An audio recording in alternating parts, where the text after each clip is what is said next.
उम्मीद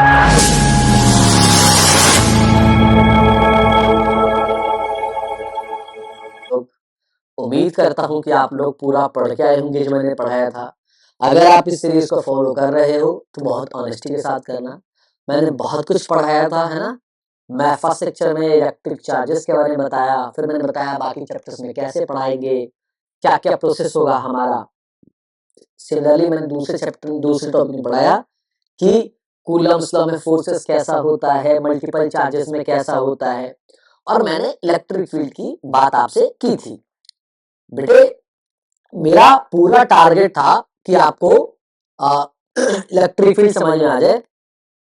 आज बेटे हम डिस्कस तो इलेक्ट्रिक फील्ड को ही करेंगे। मैं बताना चाहता हूं इलेक्ट्रिक फील्ड आपके एग्जाम के हिसाब से कितना इंपॉर्टेंट है। मैं बताना चाहूंगा कि कितना इंपॉर्टेंट है मेरा ये सीरीज। चाहे आप सीबीएसई आप देखो, आप जेईई के नजरिए से देखो, या आप नीट के नजरिए से देखो, आपको समझ में आ जाएगा कि मैं किस तरह की बातें आपसे कर रहा हूं। डिस्कस करने का मेरा मतलब क्या है। बच्चों मैंने लास्ट क्लास में आपको पढ़ाया कि जो इलेक्ट्रिक फील्ड होता है that is F vector upon Q. Q जो होता है बेटा हमारा वो चार्ज होता है जहां से हमको इलेक्ट्रिक फील्ड निकालने को कहा गया है। जैसे अगर ये कोई प्लस, ये कोई क्यू है और ये कोई क्यू है, अब इससे इलेक्ट्रिक फील्ड निकालने को कहा गया है, इससे इसके पास निकालना है, तो हम ये जो बेटा हम इलेक्ट्रिक फील्ड निकालेंगे वो इस क्यू से निकालेंगे, और अगर इसका निकालना है तो बेटा हम इसका निकालेंगे इस तरीके से। सो आपको पता होना चाहिए, मैंने आपको बताया था कि इलेक्ट्रिक फील्ड में मैंने कहा था एफ दो चार्ज के बीच के लिए के क्यू क्यू का आर स्क्वायर, बेटा ये तो फोर्स का फॉर्मूला होता है, ये फॉर्मूला तो फोर्स का है, डिवाइडेड बाई क्यू, है ना बच्चों। तो क्या होगा, क्यू से क्यू आपका जो है वो कैंसिल हो जाएगा। अगर आप ध्यान से देखेंगे तो क्या होगा, कैंसिल हो जाएगा आपका, है ना बच्चों। फिर क्या है, जब क्यू से क्यू कैंसिल हो जाएगा बेटा, तो यहां जो ई का फॉर्मूला आएगा इलेक्ट्रिक फील्ड दैट इज के क्यू बाई आर का स्क्वायर। सिमिलरली अगर आप यहां देखोगे बेटे इस वाले केस में, तो जो आपका ई है यहां जो एफ आएगा के Q Q upon R square, और आपने जो डिवाइड किया है बेटा वो कैपिटल क्यू से किया है, तो देखो क्यू से क्यू कैंसिल हो जाएगा, और यहां जो इलेक्ट्रिक फील्ड आएगा वो के क्यू बाई आर स्क्वायर होगा। तो इसमें रटने की आवश्यकता नहीं है कि स्मॉल स्मॉल क्यू कट किया, कैपिटल क्यू नहीं कट किया, कौन सा चार्ज है, जिसके पास कहेगा वो डिवाइड करना है। सिमिलरली एक बहुत ही बेहतरीन बात है बच्चों जो आप लोगों को बताना चाहता हूं। मैंने कहा था कि फोर्स में आपको पेयर ऑफ चार्जेस चाहिए होता है, के क्यू क्यू अपॉन आर का स्क्वायर। बच्चों आपको यहां पेयर ऑफ चार्जेस चाहिए होता है इलेक्ट्रिक फोर्स निकालने के लिए, but in the case of electric field देखिए ध्यान से, तो इलेक्ट्रिक फील्ड में बेटा सिंगल चार्ज चाहिए अपने के क्यू बाई आर का स्क्वायर। और आप जो कल पढ़े थे सिंगल चार्ज के लिए कि F equals to E into Q, देखिए बेटा वो भी सही हो रहा है।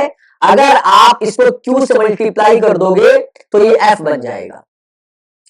अब सर इसका अर्थ क्या है, ये इलेक्ट्रिक फील्ड 2 चार्जेस के लिए है सर, 3 चार्जेस के लिए है सर, क्या है इसके अंदर, बेटा वो डिस्कस कर देता हूं मैं आपसे। देखिए मेरा पर्पस सवाल कराने का है, मैं फालतू की चीजों में पढ़ना नहीं चाहता हूं। सवाल क्या है देखिए, आपके एक्सरसाइज के अंदर 1.8 सीबीएसई एनसीईआरटी की बात कर रहा हूं मैं, एनसीईआरटी बेस्ट बुक, इसकी बेस्ट बुक है। तो 1.8 जो एक्सरसाइज का क्वेश्चन है वो क्या कहता है आपसे, आप जाके पढ़ेंगे तो कहता है कि एक +3 माइक्रो कूलम का चार्ज है और एक -3 माइक्रो कूलम का चार्ज। कहता है एक +3 माइक्रो कूलम का चार्ज है, दूसरा -3 माइक्रो कूलम का चार्ज है, और जो बीच की दूरी है मुझे एग्जैक्टली याद नहीं कि 20 सेंटीमीटर है कि 15 सेंटीमीटर है, मैं 20 भी ले सकता हूँ, 15 भी ले सकता हूँ, है ना। 15 ले लो, डायरेक्टली कट जाएगा, 15 ले लो, इसको 15 ले लो, 15 सेंटीमीटर आप इसको ले लो। कह रहा है कि दो चार्ज है, एक प्लस क्यू है और दूसरा माइनस क्यू है, दोनों चार्ज का मैग्नीट्यूड सेम लिया है, और कह रहा है कि बताओ इसके जो मिड पॉइंट है, कहता है इसका जो मिड पॉइंट है उस पे आपको नेट इलेक्ट्रिक फील्ड बताना है, ई नेट बताना है आपको।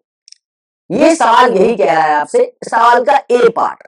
उसका ए पार्ट कह रहा है कि ए जो चार्ज है ये वाला प्लस क्यू है प्लस 3 माइक्रोकूलम, और जो बी है जो दूसरा वाला है वो माइनस का 3 माइक्रोकूलम चार्ज है, और बीच में जो सेपरेट है वो 15 सेंटीमीटर से है, और कह रहा है कि बताओ इसके मिड पॉइंट पर, यानी कि यहां मिड पॉइंट के बीच में होगा, बताओ इसके मिड पॉइंट पर इलेक्ट्रिक फील्ड क्या होगा। बच्चों, इस सवाल को समझने के लिए आपको बिल्कुल भी रॉकेट साइंस लगाने की आवश्यकता नहीं है। आपको मैंने बताया था कि पेयर ऑफ चार्जेस नहीं चाहिए होता है। पहली बात तो इलेक्ट्रिक फील्ड निकालने के लिए सिंगल चार्ज चाहिए होता है। तो बेटे बच्चों, जब मैं इसके लिए निकालूंगा इलेक्ट्रिक फील्ड, इसके लिए, और फिर मैं इसके लिए मैं सेपरेट निकाल सकता हूं।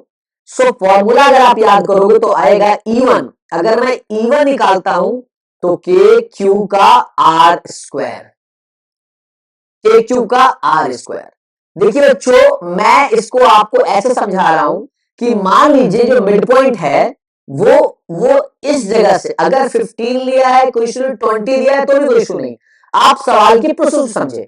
मैंने अगर कहा कि पॉजिटिव वाले क्यू से एक्स दूरी पर है, कितने दूरी पर है, एक्स दूरी पर है ये मिड पॉइंट, तो आप जो ये अगर आप इसका नाम ओ रखते हो, और इसका नाम बेटे बच्चों, इसका नाम अगर आप ए रखते हो और इसका नाम आप बी रखते हो, तो जो एओ की दूरी है बेटा वो एक्स है, जो एओ की दूरी है बेटा वो एक्स है, और जो बीओ की दूरी होगी बेटा वो पूरा 15 है, 15 माइनस एक्स हो जाएगा। किसी बच्चे को अगर बात समझ में नहीं आ रहा है तो वो समझो कि ये पूरा अगर 15 सेंटीमीटर है, और मैंने कह दिया कि ये वाला जो है वो x है यहां तक, तो बताओ बच्चों ये वाली दूरी कितनी होगी। तो पूरा 15 है और ये x है, तो ये वाली बेटा 15 माइनस एक्स ही तो हो जाएगी। इसमें कोई रॉकेट साइंस तो है नहीं। फिर भी अगर कोई दिक्कत है तो बेटा थोड़ा समझने की बात है, आप समझेंगे तो आपसे बहुत ही इजी में हो जाएगा क्वेश्चन।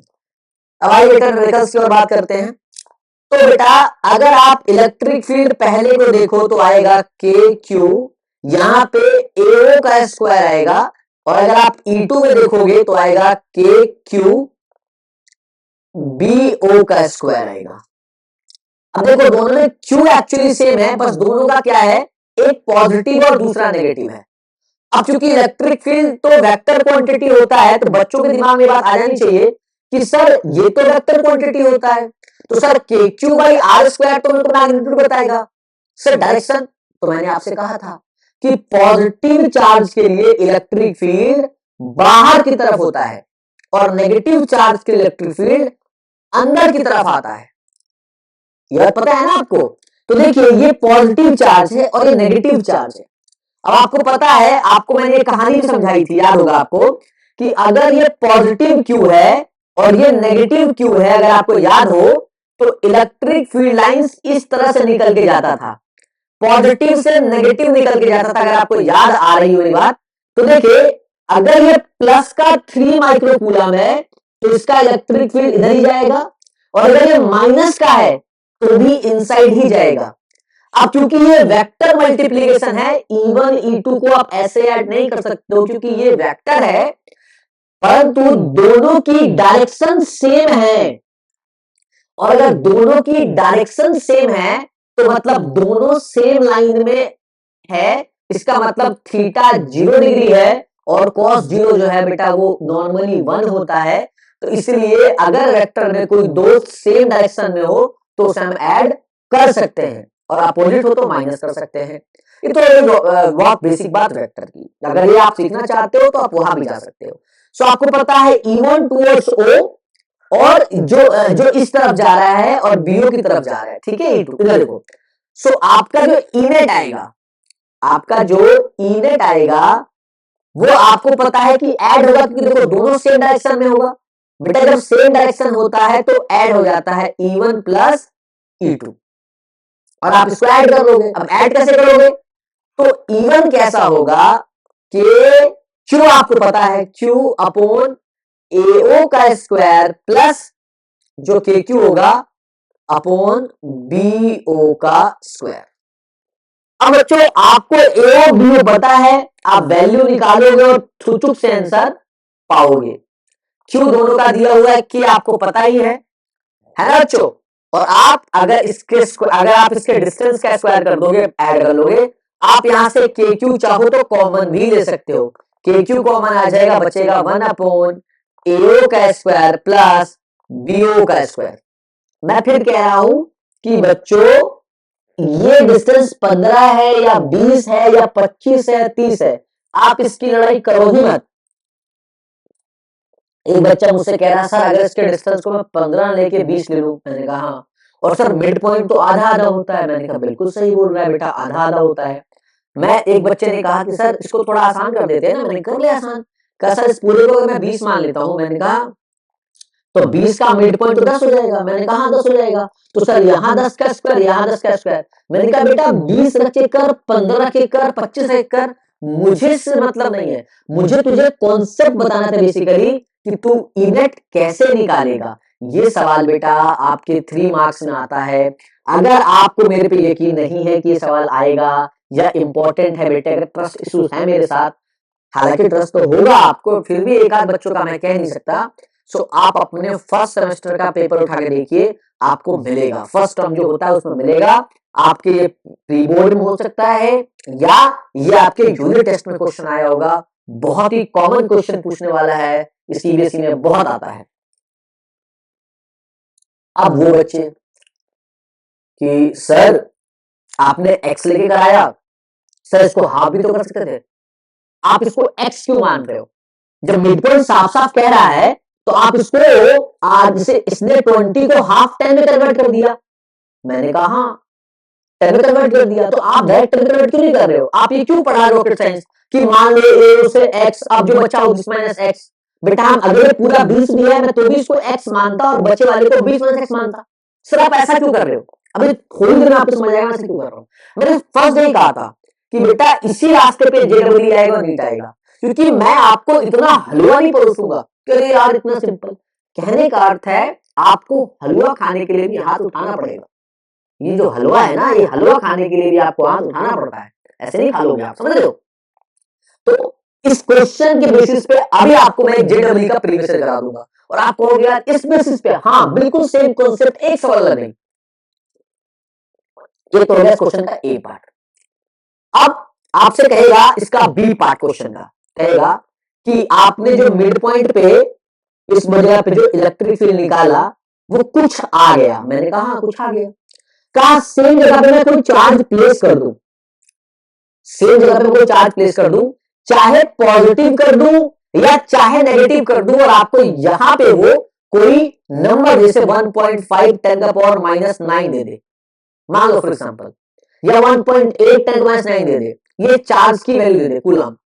अब बोले कि बताओ यहां कितना फोर्स जनरेट होगा मिड पॉइंट पे। तो आपने इलेक्ट्रिक फील्ड तो निकाला है मिड पॉइंट पे और चार्ज आपको दे दिया कि मिड पॉइंट पे इतना चार्ज प्लेस किया, तो फोर्स आप डायरेक्टली निकाल सकते हो E इंटू क्यू।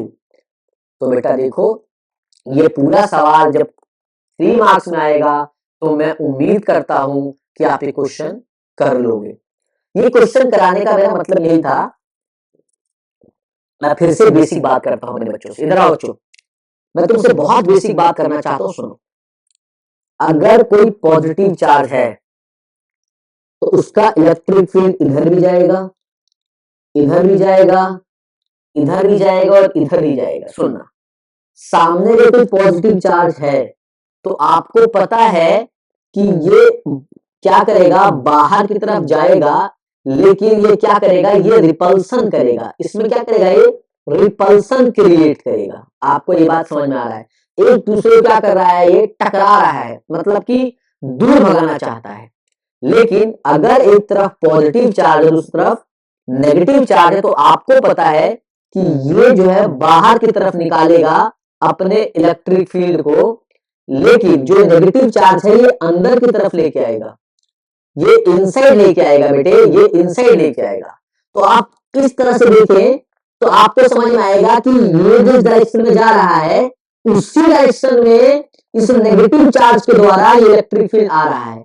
तो इलेक्ट्रिक फील्ड की डायरेक्शन सेम है, तो सेम होने की वजह से ये, क्योंकि वेक्टर में अगर डायरेक्शन सेम है तो इसलिए ये वाला E1 और ये वाला E2 बेटा अगर यहां पे कहीं लाई कर रहा है तो ये दोनों ऐड हो जाएगा because of the same direction. ऐसा वेक्टर का रूल कहता है। तो इसीलिए बेटा इसको और प्यार से समझो, जो ई नेट है that is E1 vector plus E2 vector हो जाएगा। आप समझ रहे मेरी बात बच्चों? आप समझ रहे मेरी बात बच्चों? अब पॉजिटिव पॉजिटिव में देखो ये भी बाहर भाग रहा है और ये भी बाहर भाग रहा है, तो इस केस में जो ई नेट होगा वो that is E1 minus E2 हो जाएगा। आप समझ रहे बच्चों ये बात कि बस डायरेक्शन की बात है, आप डायरेक्शन को संभाले। बहुत अच्छी बात कर रहा हूं बेटा, बहुत ही तगड़ी बात कर रहा हूं, समझिएगा। ये तो हो गया सीबीएसई की बात, एनसीईआरटी की बात। बच्चों आप ये एनसीईआरटी में आपको सवाल मिलेगा। फॉर एग्जांपल अगर मैं 20 लेके क्वेश्चन अगर पूरा करा भी देता हूं, चलिए मैं क्वेश्चन करा देता हूं आपको, है ना, 20 लेके क्वेश्चन कर लीजिए, थोड़ा सा आपको आसान में समझा भी देता हूं। इधर आइए मैं इसको इवेलुएट भी कर देता हूं। सो के आपका होगा 9 इंटू 10 का पावर 9, ठीक। क्यू जो है आपका 3 इंटू 10 का पावर -6 माइक्रोकूलम है। और अगर आपने 20 लिया है तो 10 का स्क्वायर, क्योंकि डिस्टेंस आपने लिया है ना मिड पॉइंट पे, और नीचे भी 10 लिया है तो ये अच्छा सेंटीमीटर में होगा बेटा। हाँ एक चीज और, ये सेंटीमीटर में है तो गलती मत कीजिएगा, अगर 20 सेंटीमीटर है तो ये 20 इंटू 10 का पावर -2 मीटर हो जाएगा। तो इसका जो मिड पॉइंट होगा वो बेसिकली क्या होगा, 10। बच्चों मैं ये चीज आपको पढ़ाना चाहता हूं, ये चीज भी मेरी ध्यान सुनिएगा, ये हो जाएगा 10 इंटू 10 का पावर -2 का होल स्क्वायर। सिमिलरली यहाँ 10 इंटू 10 का पावर -2 का होल स्क्वायर हो जाएगा बच्चों। क्लियर है? अब देखो के क्यू हमने बाहर इसलिए ले लिया था बेटा क्योंकि के क्यू सेम है। देखो इस तरह भी चार्ज के वैल्यू सेम है, देखो +3 माइक्रोकूलम और -3 माइक्रोकूलम, देख रहे हो, +3 और -3 माइक्रोकूलम, प्लस माइनस का डिफरेंस था। बाकी आप इसको इवेल्युएट कर लोगे तो आ जाएगा 9 3 27 प्लस का 3 आ जाएगा बच्चों, और ये आ जाएगा 1/10 का 100 10 का पावर -4 प्लस 1/10 का 100 10 का पावर -4, है ना बच्चों। अब आप इसको इस तरह से इवेल्युएट करोगे, कैलकुलेट करोगे कि 10 का पावर 4 आप बाहर ले लोगे, फिर आप इसको ऐड कर लोगे तो जो आपकी वैल्यू है वो पूरी एग्जैक्ट वैल्यू आ जाएगी। अगर आप ऐसे नहीं करना चाहते, सर कोई दूसरा ऑप्शन बताओ, तो दूसरा ऑप्शन कुछ नहीं करना, आपको इनेट निकालना है। आप ऐसे कर देना कि 9 इंटू 10 का पावर 9, क्यों कितना है 3 गुणे 10 का पावर -6 अपॉन 10 10 का पावर -2 का होल स्क्वायर प्लस वापिस 9 इंटू 10 का पावर 9 इंटू 3 गुणे 10 का पावर -6 डिवाइडेड बाई 10 इंटू 10 का पावर -2 का होल स्क्वायर। आप ऐसे भी कर सकते हो बेटा। तो ये आपको इनेट जो यहां से मिल जाएगा दैट इज 27 10 का पावर 3 डिवाइडेड बाई 10 का स्क्वायर 100 माइनस का 4 प्लस 27 3 10 100 10 का पावर -4। देखो बेटा करोगे तो बिल्कुल एग्जैक्ट वैल्यू सेम आ जाएगी, है ना बच्चों। तो आपके ऊपर है, इसको आप ऊपर लेके जाओगे तो +4 हो जाएगा, इसको ऊपर लेके जाओगे तो +4 हो जाएगा, 7 बाहर आ जाएगा, 100 कॉमन ले लोगे और आप इस तरह से इसको कर सकते हो। ठीक है, चलिए तो इलेक्ट्रिक फील्ड के ऊपर आपको ये कर सकते हैं। अब बेटे लास्ट ईयर 2024 में ही एक क्वेश्चन आया हुआ है, इसी के ऊपर क्वेश्चन है, मैं क्वेश्चन करा देता हूं आपको। एक क्वेश्चन बोला है JEE 2024 का क्वेश्चन है, 2024 का क्वेश्चन है। चलिए क्वेश्चन से डील करते हैं। क्वेश्चन क्या कह रहा है? क्वेश्चन कह रहा है एक क्यू चार्ज है एंड एक 3Q चार्ज है और ये are separated at a distance R in air. बेटा ये एयर का मतलब है वैक्यूम, फ्री स्पेस दे दिया आपको, बिल्कुल सिंपल बात है। अब कह रहा है फ्रॉम क्यू से कुछ दूरी पर, from Q eight a distance resultant electric field will be 0। बोल रहा है कि Q से इस Q से कुछ दूरी पर जो रिजल्टेंट इलेक्ट्रिक फील्ड है वो जीरो हो जाता है, तो फाइंड द मतलब find the distance, find the distance, या इस सवाल को पूछने का तरीका एक और है, डिस्टेंस के बदले वो लिख देगा x, कि Q से x दूरी पर, Q से x दूरी पर रिजल्टेंट इलेक्ट्रिक फील्ड वो जीरो था, तो फाइंड द डिस्टेंस या फाइंड द x। इसका क्वेश्चन का कहने का अर्थ क्या, सुनो, ये Q है और ये 3Q है, ये दो चार्ज है। अब इस Q से x दूरी पर ये कोई पॉइंट मान लो जहां पे इलेक्ट्रिक फील्ड जीरो बोला है, ई नेट। अब आपको समझ में ये बात भी आनी चाहिए कि दोनों पॉजिटिव चार्ज हैं, तो जीरो क्यों हुआ वो भी क्लियर हो जाएगा आपको। और दोनों का जो सेपरेटेड डिस्टेंस था दैट इज r, और इसमें आपको ए बी सी और डी ये चार ऑप्शन जो है बेटा आपको वही क्वेश्चन दे देगा।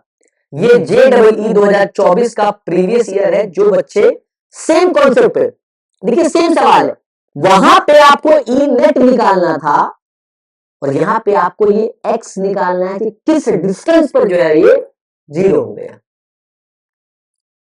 आप देख रहे हैं मेरी बात कि किस किस तरह की बात चल रही है।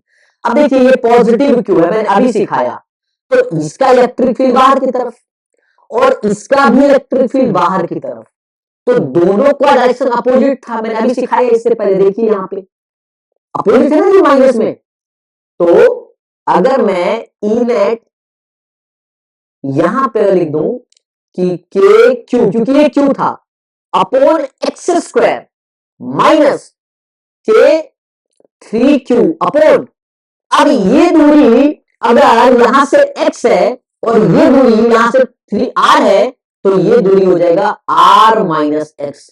अब कोई बच्चा कहेगा सर x माइनस आर क्यों नहीं हो सकता? बच्चों अगर ऐसी परेशानी है तो प्लीज अपना इलाज कराएं आप। ये r जो है बेटा वो बड़ा है और x छोटा है, तो बड़े में से छोटे को माइनस करेंगे। तो इलाज बेटा बुद्धि का कराना पड़ेगा, आपको थोड़ा सोचना पड़ेगा। तो यहाँ पे r माइनस एक्स का स्क्वायर हो जाएगा, और क्योंकि क्वेश्चन में खुद कह रहा है कि जो रिजल्टेंट इलेक्ट्रिक फील्ड वो जीरो हो जाएगा, तो जैसे ही इसको आप जीरो पुट करोगे के Q by x square minus, आप प्रीवियस ईयर में देखना सेम क्वेश्चन मिलेगा, 3Q upon r minus x का स्क्वायर मिलेगा। अब ये माइनस है, उधर जाके हो जाएगा प्लस।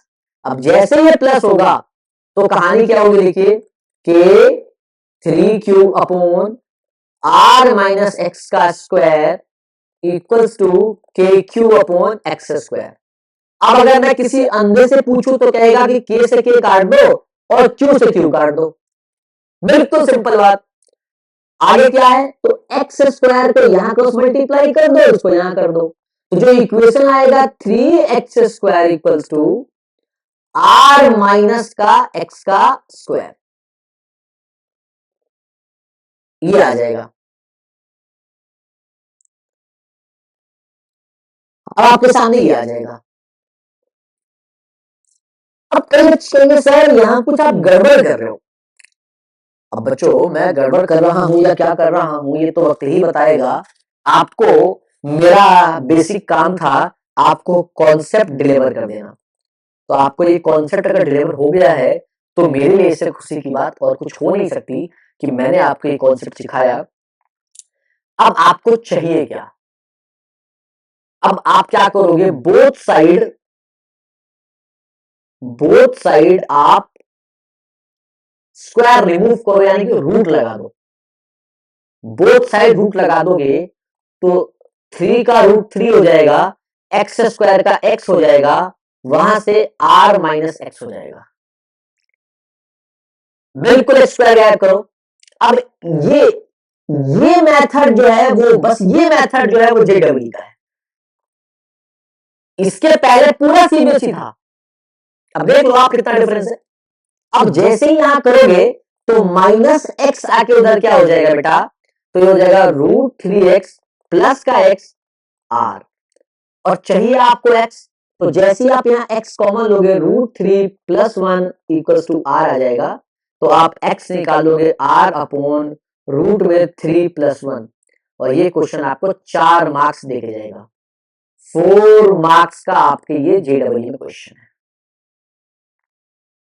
ये क्वेश्चन आप देख सकते हो, प्रीवियस में मिल जाएगा। सो बेसिक मतलब मेरा इलेक्ट्रिक फील्ड से था।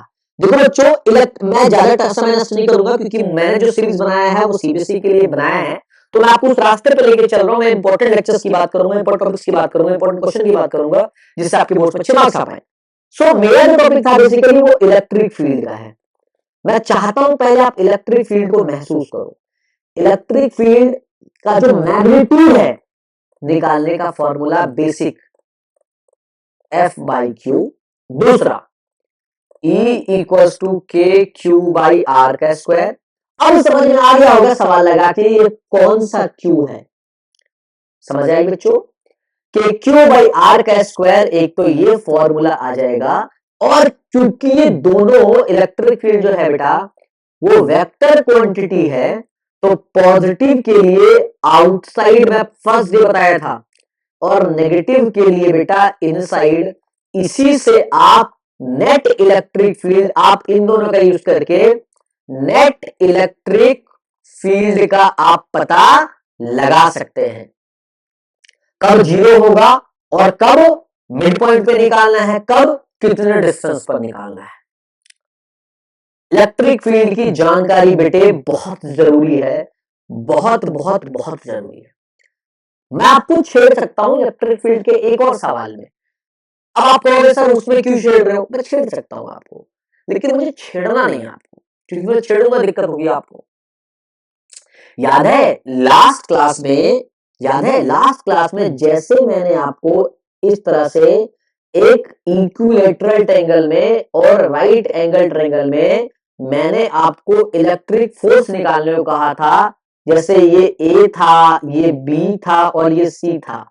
सिमिलरली ये A था, ये B था, ये C था। तो ये वाला आपका बच्चों इक्विलैटरल ट्रायंगल हुआ करता था, और ये वाला था राइट एंगल ट्रायंगल था। तो दोनों में मैंने आपको नेट फोर्स निकालना सिखाया है। अब जिन बच्चों को नेट फोर्स निकालना सिखाया है उन बच्चों को नेट इलेक्ट्रिक फील्ड भी तो निकालना सीखेगा। तो जिसको नेट फोर्स निकालना आ गया होगा वो नेट इलेक्ट्रिक फील्ड निकालना सीख जाएगा। चाय भी ठंडी हो गई यार, क्या होगा? तो जो नेट इलेक्ट्रिक फील्ड है वो भी निकालने सीख जाओगे। सिमिलरली आसान है ना, क्योंकि इलेक्ट्रिक फील्ड क्या है, वेक्टर क्वांटिटी है। तो अगर आपसे कहेगा कि बी पे निकालो, तो बी पे दो ब्रश लगेगा, एक ए से लगेगा और एक सी से लगेगा।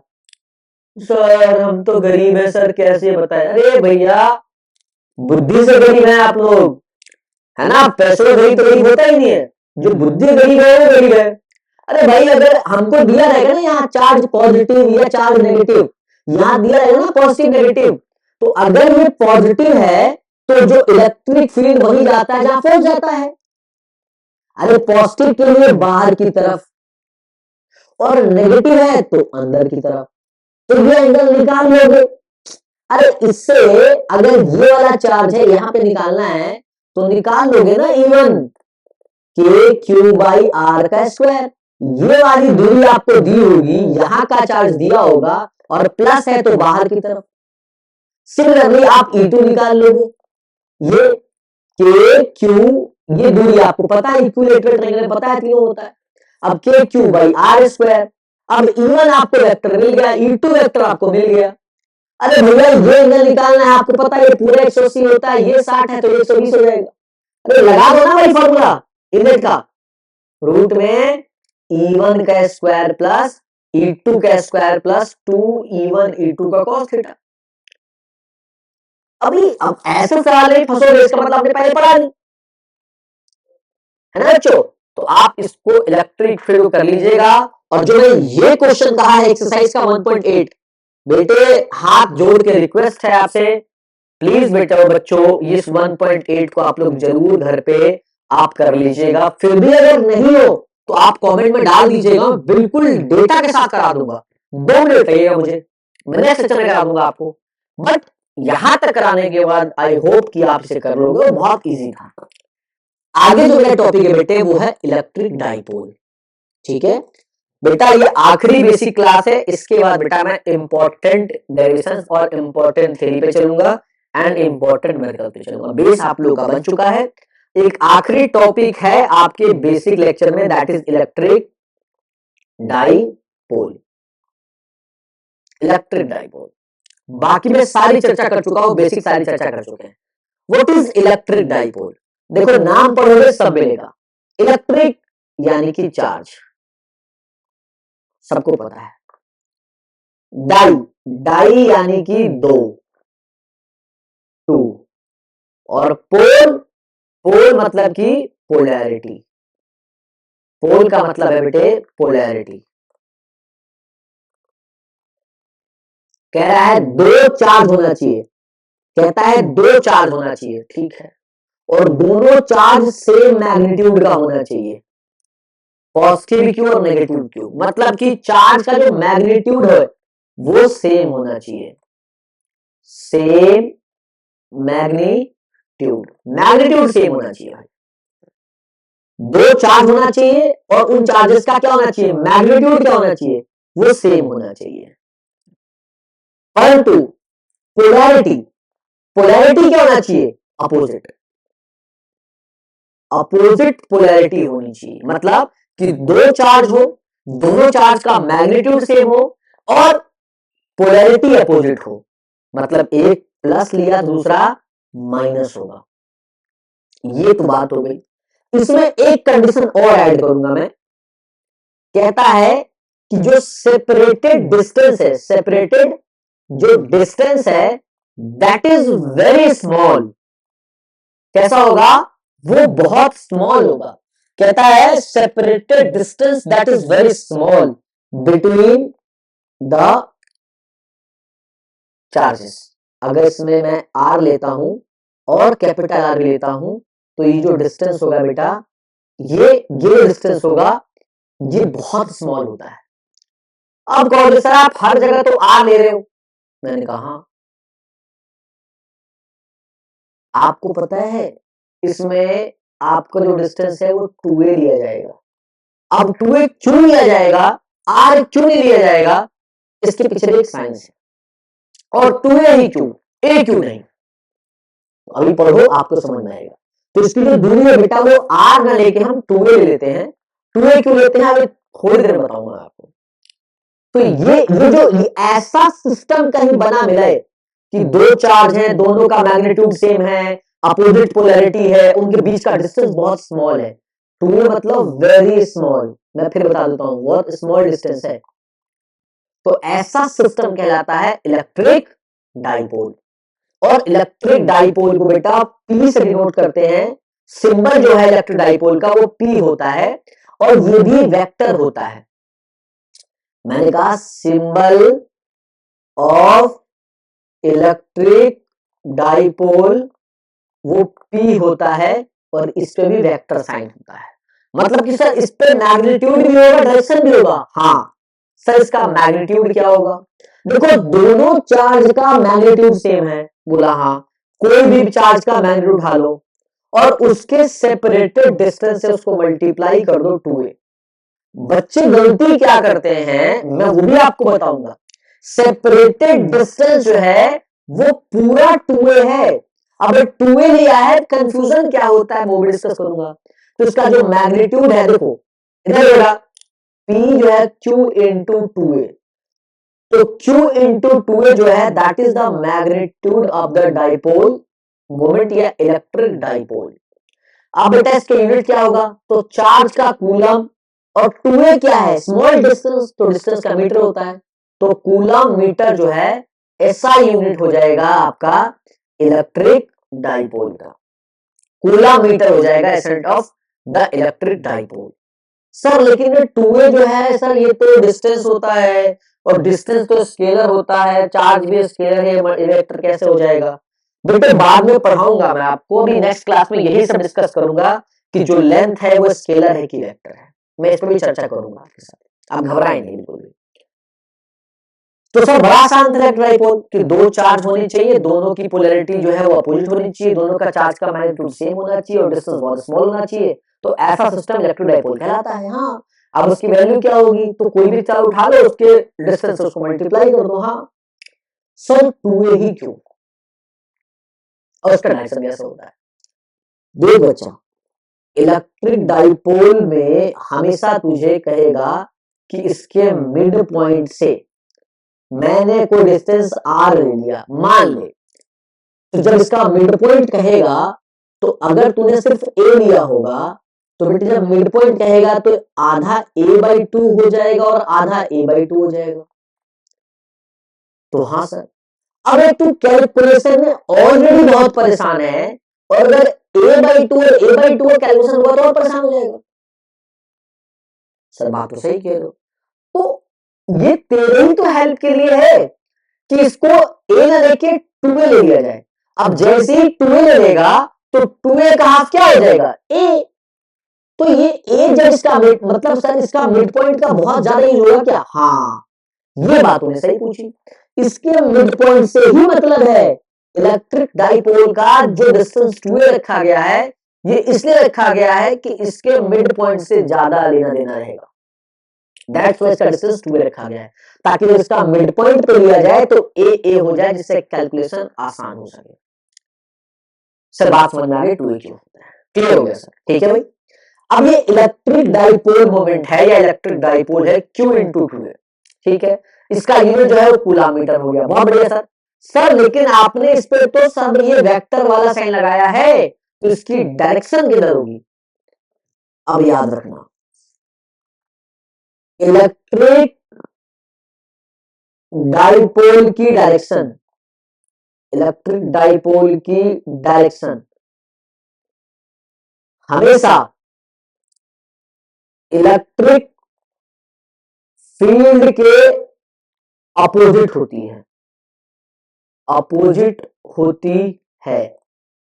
याद रखेंगे ये बात कि जो इलेक्ट्रिक डाइपोल की जो डायरेक्शन होगी वो हमेशा इलेक्ट्रिक फील्ड के अपोजिट होगी। तो सर इलेक्ट्रिक फील्ड की जो होती है डायरेक्शन, सर वो तो पॉजिटिव से नेगेटिव होती है। तो बताओ इलेक्ट्रिक फील्ड के अपोजिट क्या होगा?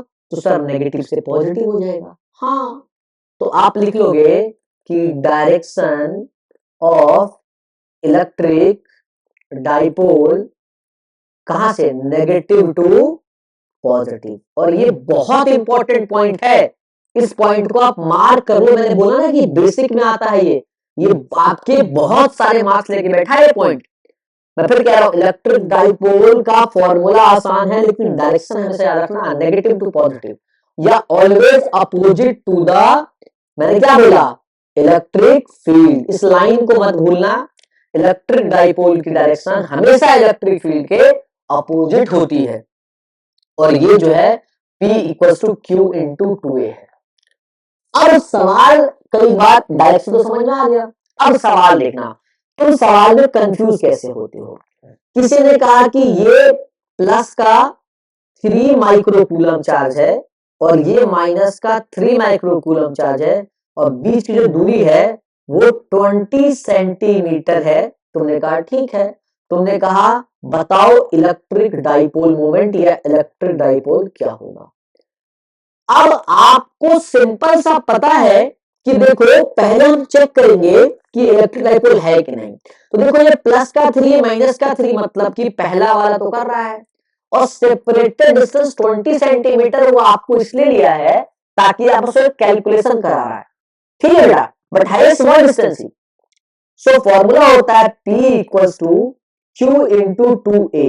तो जो बच्चे गलती करते हैं कई बार, वो ये गलती करते हैं कि P Q मतलब 3 इंटू 10⁻⁻⁶, क्योंकि माइक्रो कूलम को चेंज करोगे कूलम में Q, और जो 2a है तो इंटू में 2 और a को 20 सेंटीमीटर बच्चे कर देते हैं, और यही सवाल गलत हो जाता है।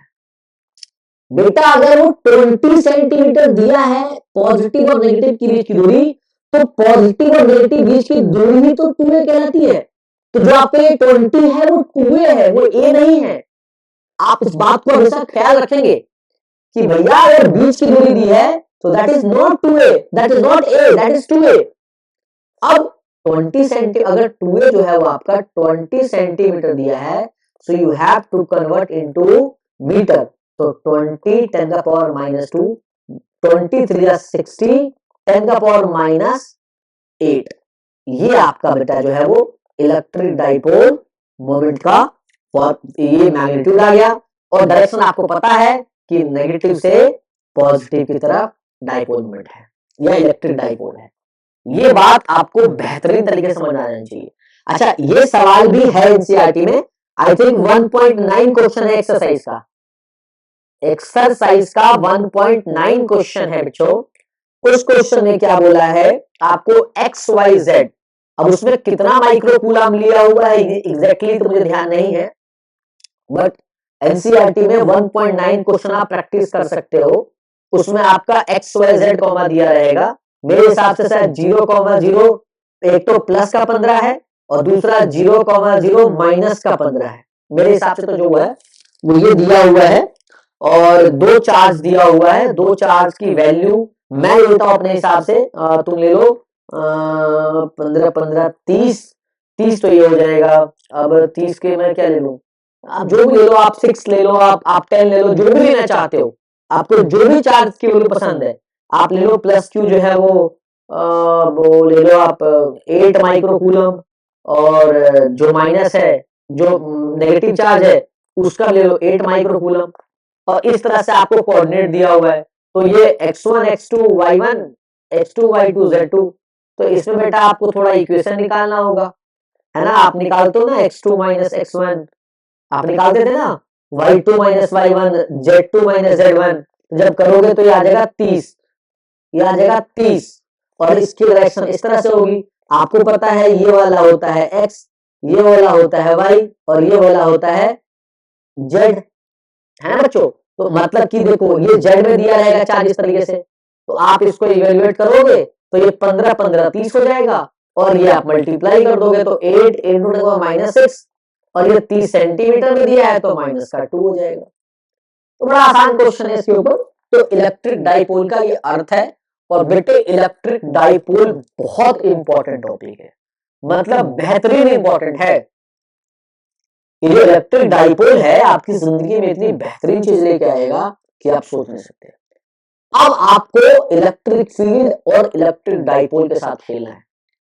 इसीलिए मैंने ये पॉइंट लिखा था. मैं पागल थोड़ी हूं बच्चों. ये जो पॉइंट लिखा था ना कि इलेक्ट्रिक डाइपोल जो है वो इलेक्ट्रिक फील्ड की अपोजिट डायरेक्शन में है, तो ऐसे नहीं है. अब जो आप आगे का खेल खेलोगे वो इलेक्ट्रिक डाइपोल और इलेक्ट्रिक फील्ड के बीच खेलोगे. अब जो भी खेल खेलोगे वो इसके और इसके बीच में खेलोगे. अच्छा सर कैसे, चलो बता देते हैं कैसे. अब जो मैं टॉपिक डिस्कस करने जा रहा हूं मैं फिर बता रहा हूं कि 3 नंबर फ्री के हैं, 3 मार्क्स फ्री के हैं. सर कैसे खेलेगा समझ में नहीं आया. इलेक्ट्रिक डाइपोल इलेक्ट्रिक फील्ड क्यों खेलेगा मेरे साथ, कासुन क्यों खेलेगा. एक कह रहा है कि एक पॉजिटिव क्यू दूसरा नेगेटिव क्यू ऑलरेडी रखा हुआ है और इसके बीच का डिस्टेंस जो है वो 2a है, मतलब कि वेरी स्मॉल डिस्टेंस है. और ये एक इलेक्ट्रिक डाइपोल है. बोला कि ये जो है वो एक सिस्टम है जो इलेक्ट्रिक डाइपोल है. कहा ठीक है. अब बोला कि यार ये जो इलेक्ट्रिक डाइपोल है वो तो ठीक है. बोला अगर इसके आसपास में किसी टेस्ट चार्ज को, अगर इसके आसपास में किसी टेस्ट चार्ज को प्लेस कर दूं तो क्या इलेक्ट्रिक फील्ड पैदा होगा, और अगर होगा तो कितना होगा, या इस इलेक्ट्रिक डाइपोल पे क्या इफेक्ट पड़ेगा. पहला सवाल मैंने कहा था कहां खेलोगे, इलेक्ट्रिक डाइपोल और इलेक्ट्रिक फील्ड के साथ खेलोगे. तो कैसे खेला गया, इलेक्ट्रिक डाइपोल को लिया गया, उसके आसपास एक टेस्ट चार्ज को छोड़ा गया और फिर देखा गया कि इलेक्ट्रिक फील्ड कितना पैदा हो रहा है और इलेक्ट्रिक फील्ड के साथ साथ इलेक्ट्रिक डाइपोल पे क्या इफेक्ट पड़ रहा है, ये देखा जा रहा है. तो सवाल ये आया कि इलेक्ट्रिक चार्ज वो कहां छोड़ोगे. तो छोड़ने के लिए तो उसे आप इधर छोड़ दो, इधर छोड़ दो, कहीं भी छोड़ दो, लेकिन आपके जो सिलेबस में है वो दो जगह छोड़ा है।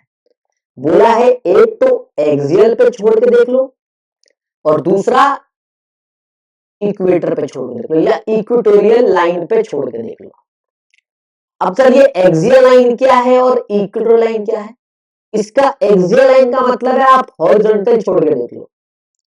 अगर एक्सियल ना याद रहे तो हॉरिजॉन्टल याद रखना, और इक्वेटोरियल का मतलब होता है आप इसे, हॉरिजॉन्टल का उल्टा क्या होता है बेटे? वर्टिकल। याद रखना, आप इसे वर्टिकल रख के देख लो। सर मतलब नहीं समझा, अभी समझाता हूं।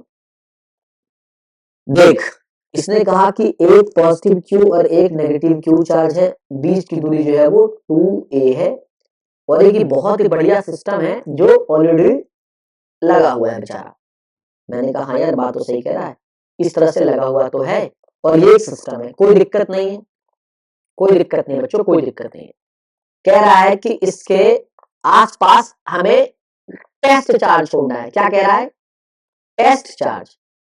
और जो टेस्ट चार्ज होता है वो पॉजिटिव ही होता है, उसको क्यू नॉट बोलो या क्यू बोलो, वो पॉजिटिव ही होता है। ये बात ध्यान रखना। टेस्ट चार्ज बेटा वो टेस्ट करने के लिए घूमता फिरता है, टेस्ट चार्ज बोला है, वो भी स्मॉल होता है और जो होता है वो पॉजिटिव होता है। एक ऐसा ही यूनिट चार्ज होता है। तो यूनिट चार्ज का मतलब होता है जिस चार्ज की वैल्यू 1 होती है, मैग्नीट्यूड 1 होता है। तो एक टेस्ट चार्ज होता है, एक यूनिट चार्ज होता है।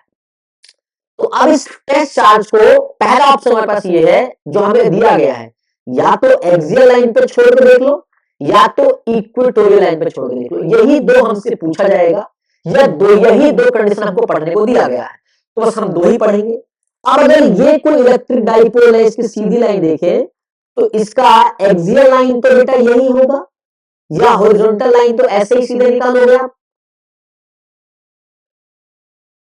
अब इस लाइन पे आपको कहीं भी टेस्ट चार्ज छोड़ देगा और कहेगा कि बताओ इलेक्ट्रिक फील्ड कितना पैदा हुआ और इस इलेक्ट्रिक फील्ड का इलेक्ट्रिक डाइपोल से क्या इफेक्ट है, ये पूछ लेगा। अब इसी कहानी को समझिए तो आपके एनसीईआरटी में लिखा हुआ है कि इलेक्ट्रिक फील्ड निकालना है, to determine the electric field due to an electric dipole at an axial line.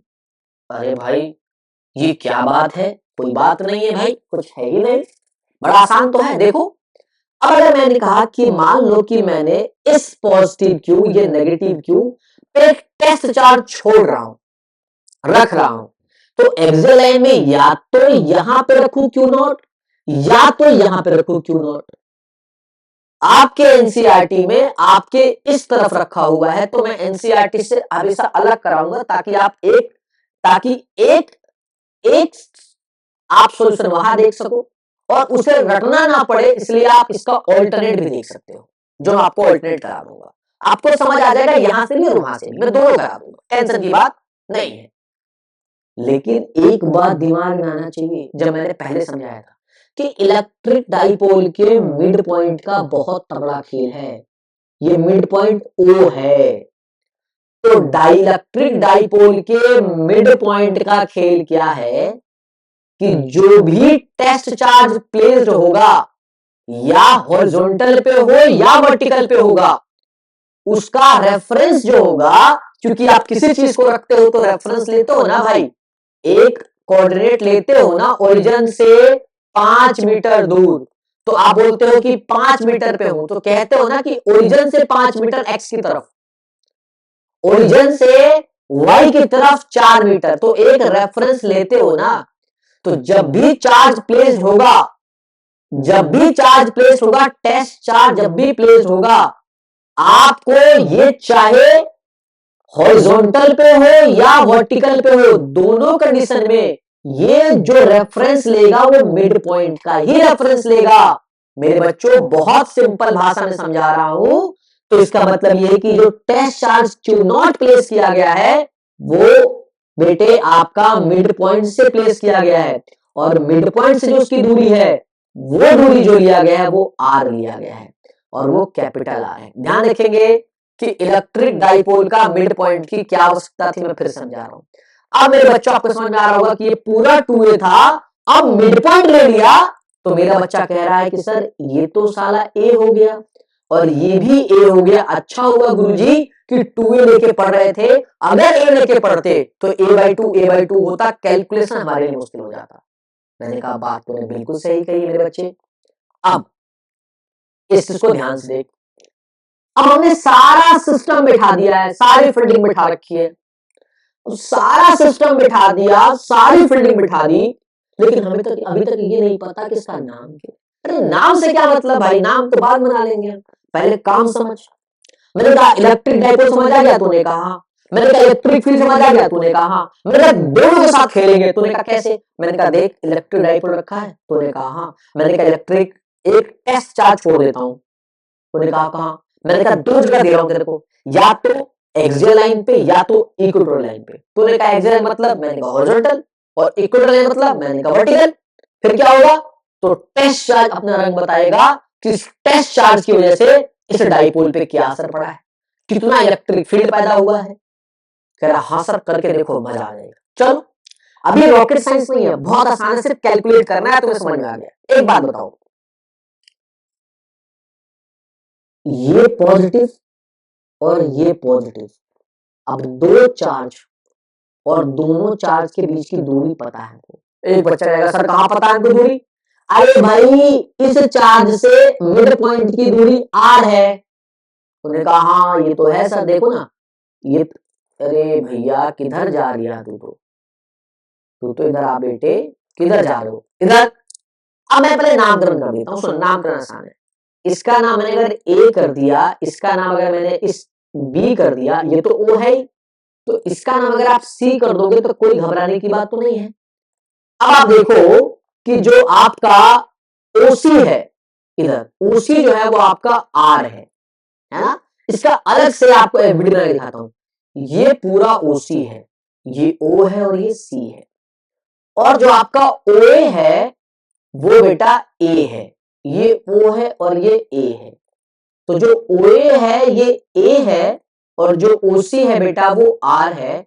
तो आपको पूछा है एसी क्या होगा, तो बच्चों मेरे एसी आपको पता है कि ओसी में से एओ माइनस कर देंगे, ओसी माइनस एओ कर देंगे तो हमारा एसी आ जाएगा, और दैट इज आर माइनस का ए। तो बेटे ए से सी की दूरी मिल गई हमको आर माइनस का ए। तुमने कहा सर ये तो डिस्टेंस मिल गया। अब इलेक्ट्रिक फील्ड यहां कितना होगा, ये तो सर निकालने के लिए आपने फॉर्मूला बताया था। मैंने कहा क्या बताया था, तो सर E इक्वल्स टू के क्यू बाई आर का स्क्वायर। अब देखिए ये पॉजिटिव, तो जो इलेक्ट्रिक फील्ड की डायरेक्शन होगा वो क्या होगा, बाहर की तरफ होगा। देखो बाहर की तरफ होगा, ये होगा आपका E1 वेक्टर जो बाहर की तरफ जाएगा। तुमने कहा यार गुरुजी बात तो बहुत तगड़ी सही कही, मैं सिर्फ इस सेक्शन की बात कर रहा हूँ, ए से और सी की बात कर रहा हूँ, दोनों पॉजिटिव बाहर गया। तुमने कहा सर लेकिन एक बात पूछूं। मैंने कहा हाँ। कह रहा सर आप बी पे तो ध्यान दे ही नहीं रहे। मैंने कहा बी पे क्या ध्यान देना यार, ये E1 आपका आ गया ना के क्यू बाई आर का स्क्वायर, इसको आप बना लो फर्स्ट पॉइंट। अब E1 में आर क्या आएगा, तो E1 में के क्यू, आर क्या है तो जी AC का स्क्वायर, ये है आपका AC का स्क्वायर, ये आएगा AC का स्क्वायर, और इसको बनाओ फर्स्ट इक्वेशन। सर बहुत बढ़िया सर, अगर ये पॉजिटिव चार्ज का इससे देख लिया तो इस नेगेटिव चार्ज से इसका भी देखेंगे टेस्ट चार्ज का। हाँ भाई उसका भी देखेंगे, तो उसका भी एपीटी बना लेते हैं। देखो ना, देखो अरे फिर लाइन टेढ़ी हो गई, क्या करें भाई। इधर पूरा लाइन देखिए, ये आपका सी है और ये आपका बी है, और ये कहीं आपका ओ है, और यहां कहीं आपका ए था। तो देखिए ये पूरा ए जो था वो 2a था, ए बी, और ओ ए जो था ये भी ए था, और ओ बी भी ए था, और जो सी है आपका, सी से ओ जो था वो आर था। तो बेटा बीसी की वैल्यू क्या हो जाएगी, सबको पता है कि ये वाला डिस्टेंस बीसी हो जाएगा ओ सी प्लस ओ बी और ओसी कितना है बेटे, तो ओसी आपका आर है, और ओबी कितना है बेटे, तो वो आपका ए है, तो आर प्लस ए हो जाएगा आपका ये बीसी। अच्छा सर, बहुत बढ़िया। अब एक बात बताओ कि इस वाले चार्ज से इस वाले चार्ज का इलेक्ट्रिक फील्ड बाहर की तरफ, लेकिन ये तो नेगेटिव है और ये पॉजिटिव है, तो इसके बीच में अट्रैक्शन होगा, तो इलेक्ट्रिक फील्ड नेगेटिव की तरफ जाएगा, तो E2 जो है वो इस तरफ चला। तो अब सर वेक्टर में आपने बताया था कि जब सेम डायरेक्शन में होगा तो ऐड होगा, और अगर अपोजिट में है सर, E1 इस तरफ है और E2 इस तरफ है, तो सर यहां तो सब्ट्रैक्ट होगा, माइनस होगा। मैंने कहा यार तू तो समझ गया, तू तो तुरंत पकड़ लेता है बात को कि पॉजिटिव पॉजिटिव रिपल्सन बाहर, ये पॉजिटिव था टेस्ट चार्ज, ये नेगेटिव था, तो ये इस तरफ, मतलब इलेक्ट्रिक फील्ड अपोजिट हो गया, मतलब माइनस कर देगा। तो मैंने कहा सर हाँ, तो सर E2 का जो फॉर्मूला है, अगर सर मैं सही बता रहा हूं, तो के क्यू, सर जो इसका डिस्टेंस होगा वो होगा बी सी का स्क्वायर। मैंने कहा हाँ, लेकिन तूने कहा सर माइनस किससे करे, सर जो मैं ई नेट निकालू वो सर किसको माइनस करूं। मैंने कहा रुक जा, E1 माइनस E2 होगा या E2 माइनस E1 होगा, इसका पता तो लगाने दे। तुमने कहा सर इसका क्यों पता लगाना, हम E1 माइनस E2 कर देंगे। मैंने कहा नहीं मेरे दोस्त, ऐसा मत कर, ये भी सीख ले। कहा सर कैसे, मैंने कहा डाल वैल्यू, इधर देख, अगर ये E1 वेक्टर डालेगा तो तेरा आएगा के क्यू। अब AC स्क्वायर क्या है, देख AC क्या है, R माइनस ए, तो R माइनस ए का स्क्वायर। तुमने कहा सर हाँ, मैंने कहा इसको इसको तुम मान ले सेकंड इक्वेशन, और ये हो जाएगा तेरा थर्ड इक्वेशन। तुमने कहा हाँ। अब तू E2 को देख, तो जो तेरा E2 आएगा दैट इज के क्यू, BC क्या है, R प्लस ए का स्क्वायर, ये हो जाएगा तेरा फोर्थ इक्वेशन। तुमने कहा हाँ। मैंने कहा अब बता कि हम बड़े में से छोटे को माइनस करते हैं। तुमने कहा हाँ सर, बड़े में छोटे को माइनस करेंगे, छोटे में से बड़े को करेंगे नहीं। अब बता ये E1 बड़ा है कि E2। तुमको सर ऐसे कैसे बता दूं, देख के सर वैल्यू तो निकालो। नहीं मेरे दोस्त नहीं, देख R से A माइनस हो रहा है, तो जब R से A माइनस हो रहा है तो डिनोमिनेटर छोटा हो रहा है, और अगर डिनोमिनेटर छोटा होगा तो ये जो है ये बड़ा हो जाएगा। ये बेसिक बात है, आपको पता होगा जब R माइनस ए, मतलब ए घट रहा है R से, तो ये छोटा हो जाएगा, नेट इफेक्ट छोटा होगा तो ये बड़ा हो जाएगा। अब R में ए प्लस हो रहा है तो डिनोमिनेटर बढ़ेगा तो इलेक्ट्रिक फील्ड घटेगा। तो इस थ्योरी के हिसाब से E1 जो है ग्रेटर होगा E2 से, इसीलिए सर जो E नेट निकालेंगे हम निकालेंगे E1 vector minus E2 vector. अरे सर ये इतनी गंभीर बात थी। हाँ बच्चों ये इतनी गंभीर बात थी, अभी तक मैंने इसका नाम नहीं बताया है, नाम क्या है, मैंने बस बताया इलेक्ट्रिक फील्ड और इलेक्ट्रिक डाइपोल के बीच का छेड़छाड़ की कहानी की क्या क्या हो जाएगा। अब आप E1 E2 को प्लेस करो और उत्तर पाओ, तो आपका E1 आएगा के क्यू R माइनस ए का होल स्क्वायर माइनस का के क्यू का R प्लस ए का स्क्वायर। यही बात बच्चों। अब फिर वही बात है, देखो याद आ गया, हर जगह ये कॉन्सेप्ट काम आएगा। क्या के क्यू कॉमन ले लोगे, अंदर बचेगा 1 अपॉन आर माइनस ए का square minus 1 upon R plus A का स्क्वायर। अब बेटा इसका बेसिक अब आप क्या करोगे, इसको इवेल्युएट कर लोगे, बचपन में पढ़ा होगा आपने बच्चों। तो देखो इसका क्रॉस मल्टीप्लाई ऊपर करो और इसका क्रॉस मल्टीप्लाई ऊपर करो, बाकी इन दोनों का आपस में मल्टीप्लाई कर लो। तो जो गणित के विद्यार्थी हैं वो भी, जो नहीं है वो भी सीख ले मुझसे कुछ। तो जब इस तरह से करोगे तो के क्यू बाहर रहेगा, ऊपर आ जाएगा आर प्लस ए का square minus are minus A का स्क्वायर डिवाइडेड। जब आप इसका इससे मल्टीप्लाई करोगे तो वैल्यू आएगा आर की पावर 4 माइनस ए की पावर 4। अब या तो मैं आपको इसे करके दिखा दूं या तो आप खुद कर लोगे। अगर नहीं भी कर पा रहे हो तो आर माइनस ए का स्क्वायर इंटू में आर प्लस ए का स्क्वायर करोगे बच्चों, तो आपका आ जाएगा R square plus A square minus 2 AR। अब इसका मल्टीप्लाई करोगे आप इधर, तो आर का स्क्वायर ए का स्क्वायर प्लस 2ar। तो बच्चों अब यहां पे बच्चों वाली कैलकुलेशन है। इस आर स्क्वायर को पहले आर स्क्वायर से मल्टीप्लाई करोगे, फिर इस आर स्क्वायर को बेटा ए स्क्वायर से मल्टीप्लाई करोगे, फिर इस आर स्क्वायर को बेटा 2ar से मल्टीप्लाई करोगे। सिमिलरली फिर आप इस ए स्क्वायर को आर स्क्वायर से मल्टीप्लाई करोगे, फिर आप इस ए स्क्वायर को ए स्क्वायर से मल्टीप्लाई करोगे, फिर आप ये ए स्क्वायर को 2ar से मल्टीप्लाई करोगे, फिर उसके बाद वापस खेल चलेगा, 2ar को आप आर स्क्वायर से मल्टीप्लाई करोगे, 2ar को आप ए स्क्वायर से मल्टीप्लाई करोगे, और फिर 2ar को बेटा आप 2ar से मल्टीप्लाई करोगे। जब सबको रख के सॉल्व कर लोगे तो आपका आउटपुट यही आएगा जो मैंने आपको लिख के दिया है। अगर मेरी बातें विश्वास ना हो तो आप इसे कैलकुलेट कर लीजिएगा, यहां मैं नहीं करूंगा, मैंने इतना बता दिया बहुत है। अब इसे हम रख के सॉल्व करेंगे, तो ये आएगा के क्यू। आप इसे ब्रैकेट खोलें तो a प्लस बी का स्क्वायर होता है a का स्क्वायर प्लस b का स्क्वायर प्लस 2ab माइनस, अब ब्रैकेट में रखोगे r माइनस a का स्क्वायर, r का स्क्वायर प्लस a का स्क्वायर माइनस का 2ar डिवाइडेड बाई r का पावर 4 माइनस a का पावर 4। अब अगर आप इसे देखोगे तो समझ में आएगा कि ये बाहर माइनस है और ये ब्रैकेट के अंदर प्लस, तो minus plus minus, minus plus minus और माइनस माइनस प्लस। ये बहुत बेसिक बात मैंने आपको समझा दी। तो आप यहां देखोगे कि क्यू आ जाएगा आर का स्क्वायर ए का square plus 2ar minus plus simple, तो आ जाएगा ये माइनस का आर का स्क्वायर माइनस का ए का स्क्वायर और प्लस का 2ar डिवाइडेड बाई आर का पावर 4 माइनस ए का पावर 4।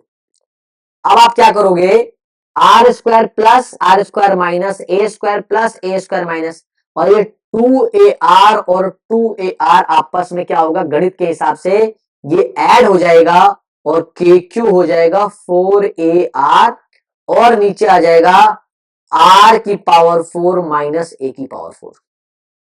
ये हो गया आपका ई नेट।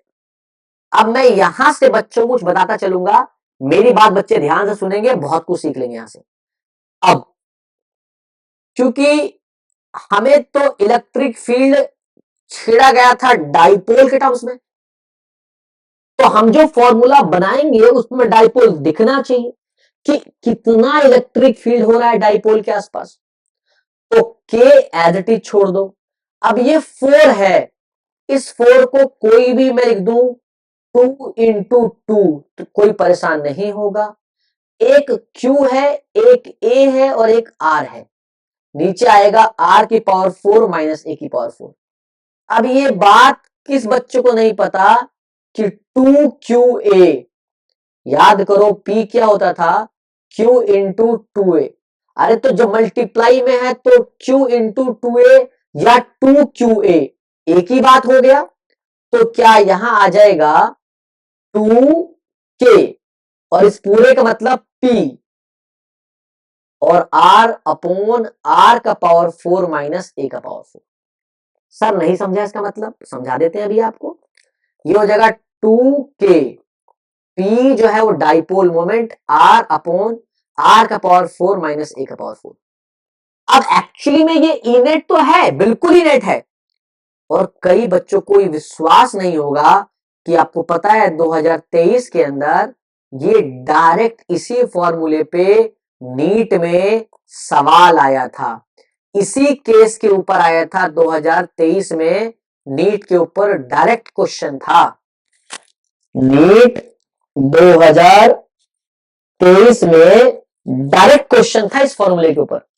अब क्योंकि एनसीईआरटी में इसको और सिंपल करते हैं, इस तरह से कॉम्प्लेक्स नहीं रखते हैं, तो क्योंकि इसके बाद का जो फॉर्मूला आता है बच्चों को वो याद रहता है, बच्चे ये भूल जाते हैं, या जब बच्चे ड्राइव नहीं करते तो ऐसी कमी पाते हैं। अब बताओ इस फॉर्मूले पे, जबकि ये 2 स्टेप पीछे है, उसके बावजूद भी इस पे सवाल आ गया था। मैं फिर कह रहा हूं बेटा, पूरा प्रोसेस फॉलो करोगे तो JEE भी होगा और नीट भी होगा। अब इसके बाद एक केस ले लिया उन्होंने। मैंने कहा था ना, उन्होंने कह दिया कि जो 2a था पॉजिटिव क्यू और नेगेटिव क्यू के बीच में, वही बहुत स्मॉल था। आपको याद होगा, वेरी स्मॉल था। एक्चुअली में ये पॉजिटिव क्यू और नेगेटिव क्यू इतना पास में होता है और छोटा होता है डाइपोल, क्योंकि अगर मैं इतना छोटा बनाऊंगा तो आपको दिखेगा नहीं, तो इसके लिए बड़ा बनाता हूं। बट डजंट मीन कि इसका मतलब छोटा नहीं है। जब 2a ही बहुत स्मॉल है तो भाई a तो और स्मॉल होगा। a is very very small. अब a के सामने है कौन? r। और जबकि आप देखोगे तो r तो बहुत बड़ा है a के कंपेयर। तो अगर आप यहां पुट करोगे कि r is much much much greater then a, तो आपको अपने आप समझ में आएगा कि a ही जब इतना छोटा है तो a की पावर 4 तो और छोटा हो जाएगा। तो आप लिखोगे कि a का पावर 4 इज नेग्लिजिबल, मतलब कि इसका हम त्याग कर देंगे, ये हमारे किसी काम का नहीं है। बेटा अगर ऐसा केस है तो फिर कह रहा हूं, लेकिन नीट में ऐसा केस नहीं था, उसने मना कर दिया कि आर जो है वो इससे बहुत छोटा नहीं है। तो उसका सवाल बन गया, अगर छोटा है तो आ जाएगा 2k p r और r की पावर 4 आ जाएगा, a की पावर 4 गया। तो अब आप देखोगे कि r से r की पावर 4 कटा, तो जो आपकी वैल्यू आया वो आया e इज 2k p का r cube, and that is the formula of electric field due to electric dipole. अब बताओ, इसका नाम बताओ, क्या निकाला? इलेक्ट्रिक फील्ड निकाला। किसके द्वारा निकाला? क्या गिवन था? इलेक्ट्रिक डाइपोल गिवन था।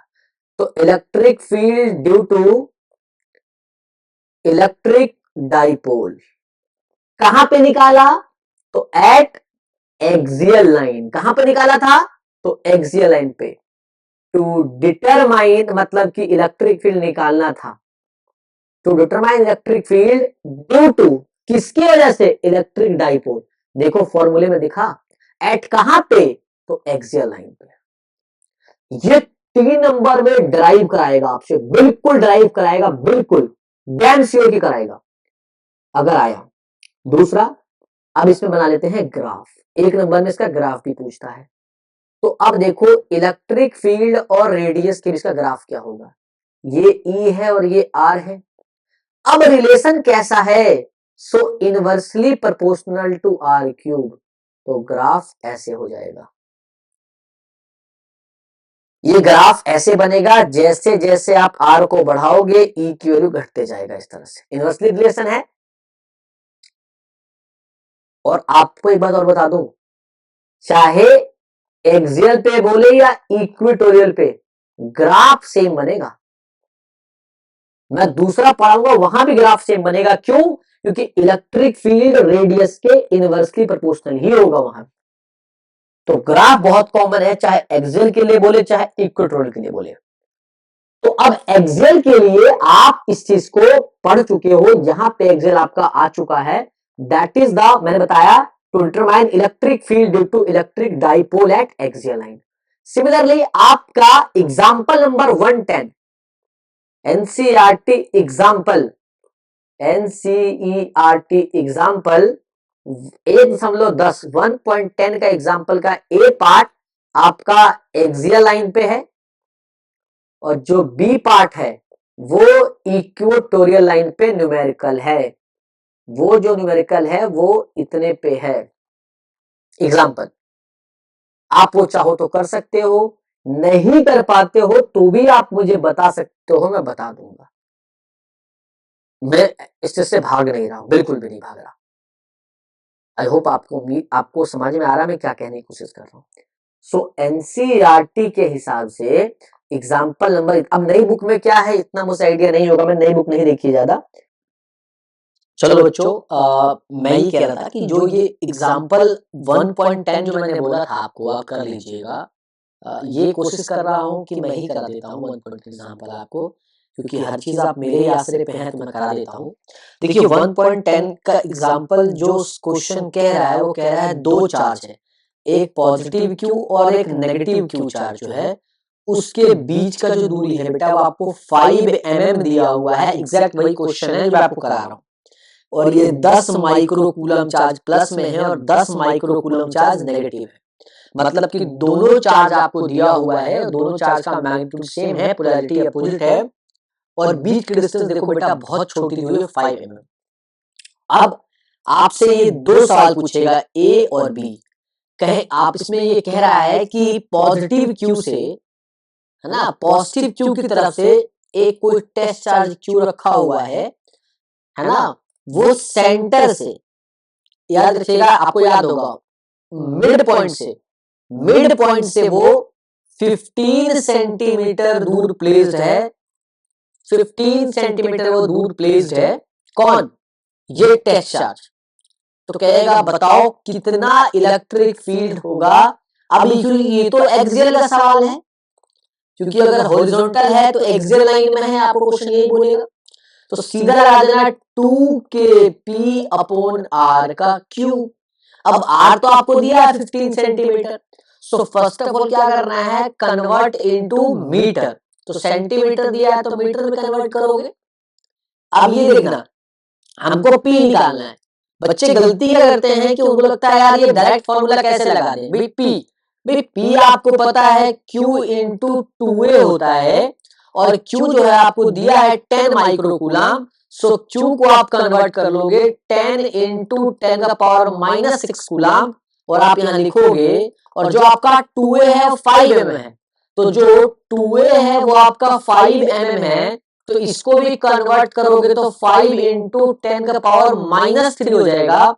5 इंटू 10 का पावर -3 हो जाएगा। अब आप इसको सॉल्व करके या पूरी वैल्यू आप यहां से उठा के आप इसको यहां पे प्लेस कर दोगे तो आपकी सारी वैल्यू कैलकुलेशन आसान हो जाएगी। मैं निकाल के भी दिखा देता हूं बेटा आपको। अगर मैं निकाल के दिखाता हूं, अभी ये बी नहीं ये ए का ही कर रहे हैं एक्सेल पे। सो 2 के जो है बेटा वो 9 इंटू 10 का पावर 9 ही रहेगा। पी आपको रख देना 10 इंटू 5 डायरेक्ट 50 पुट कर देता हूं और 10 का पावर -6 -3 माइनस का 9 डिवाइड बाई आर का क्यूब, यानी कि 15 इंटू 10 का पावर -2 का क्यूब।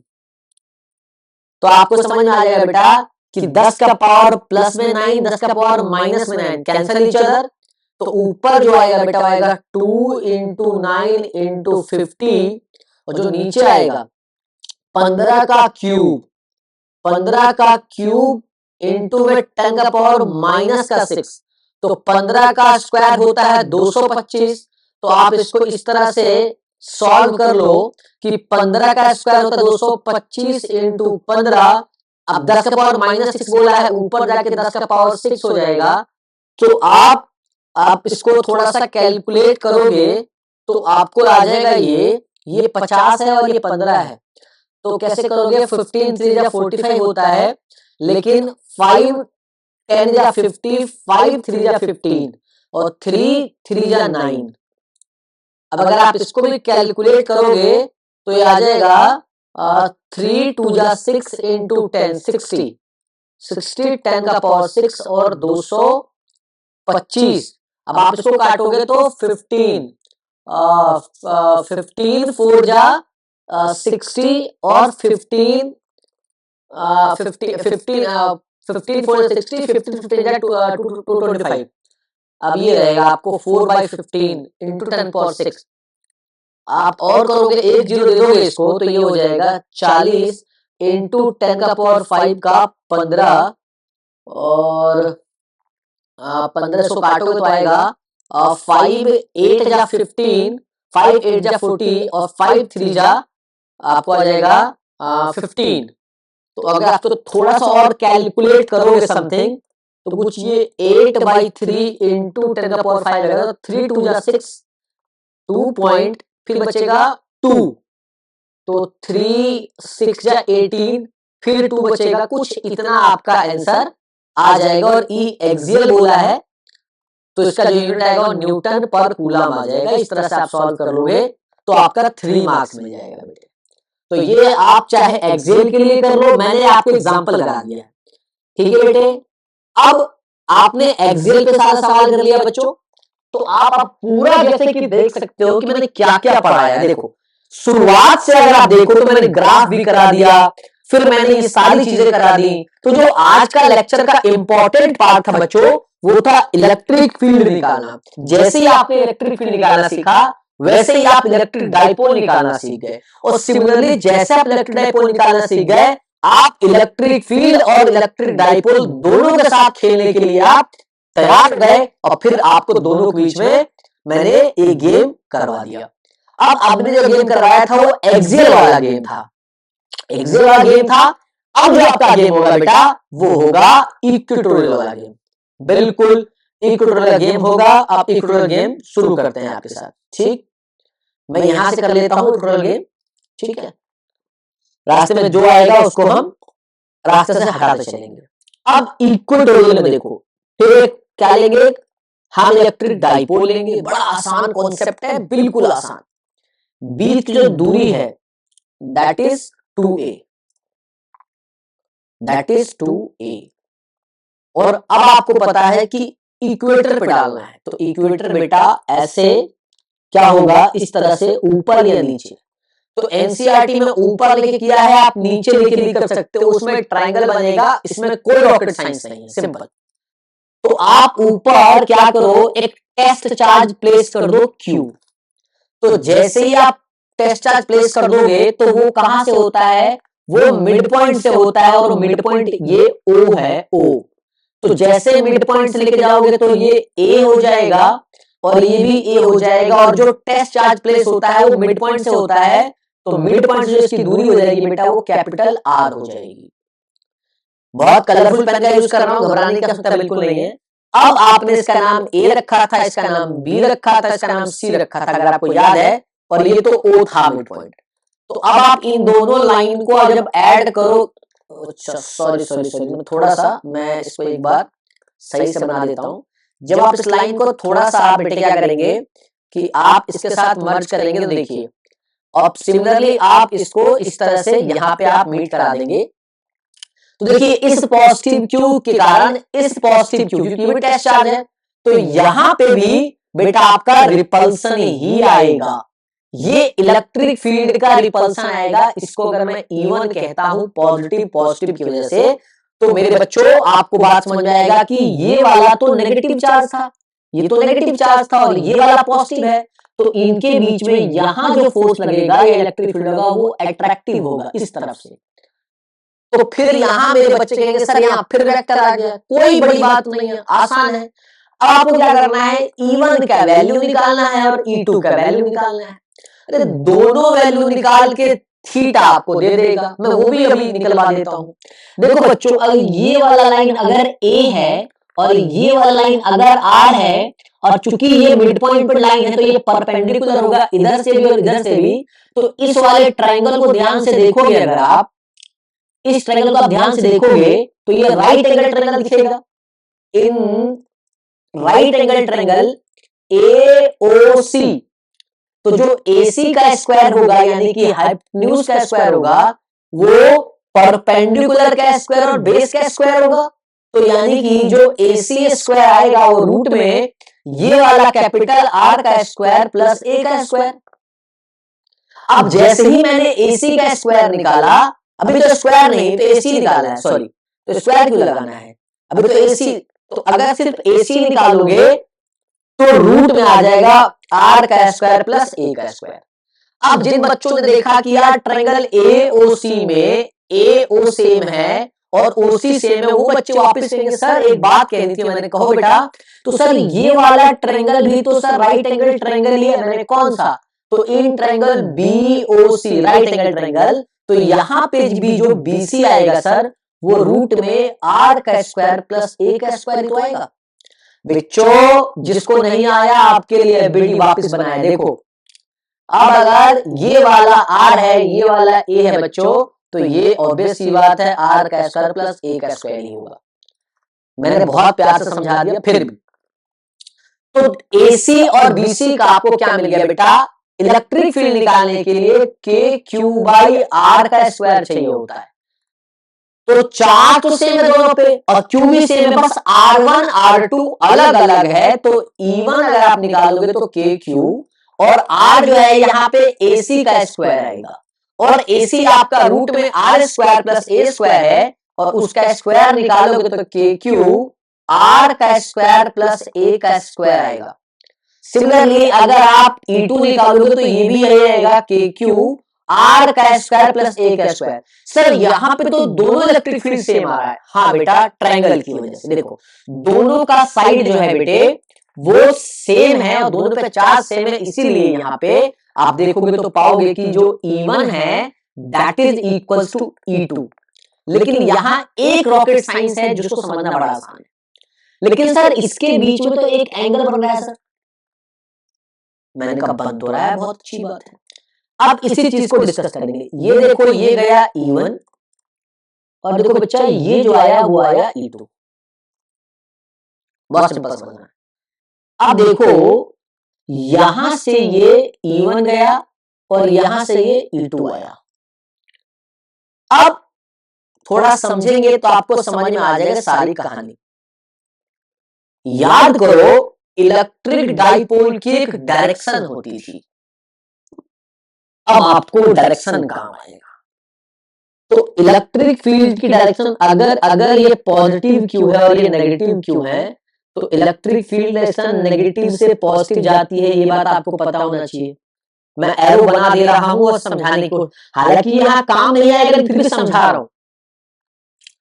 चलो बच्चों एक बात बताओ, अगर ये E1 है और ये E2 है ना, अगर मैं इस तरह कर दूं, बहुत लॉजिकल बात है कि अगर ये थीटा है, ये वाला अगर थीटा है तो आपने पढ़ा होगा दो पैरेलल लाइंस को जो लाइन इंटरसेक्ट करेगा तो जो ये एंगल होगा वही एंगल होगा। बेटा क्लास 10th में थ्योरम पढ़ाया जाता है जब ट्रायंगल पढ़ाया जाता है, तो जो थीटा ये होगा वही थीटा ये होगा।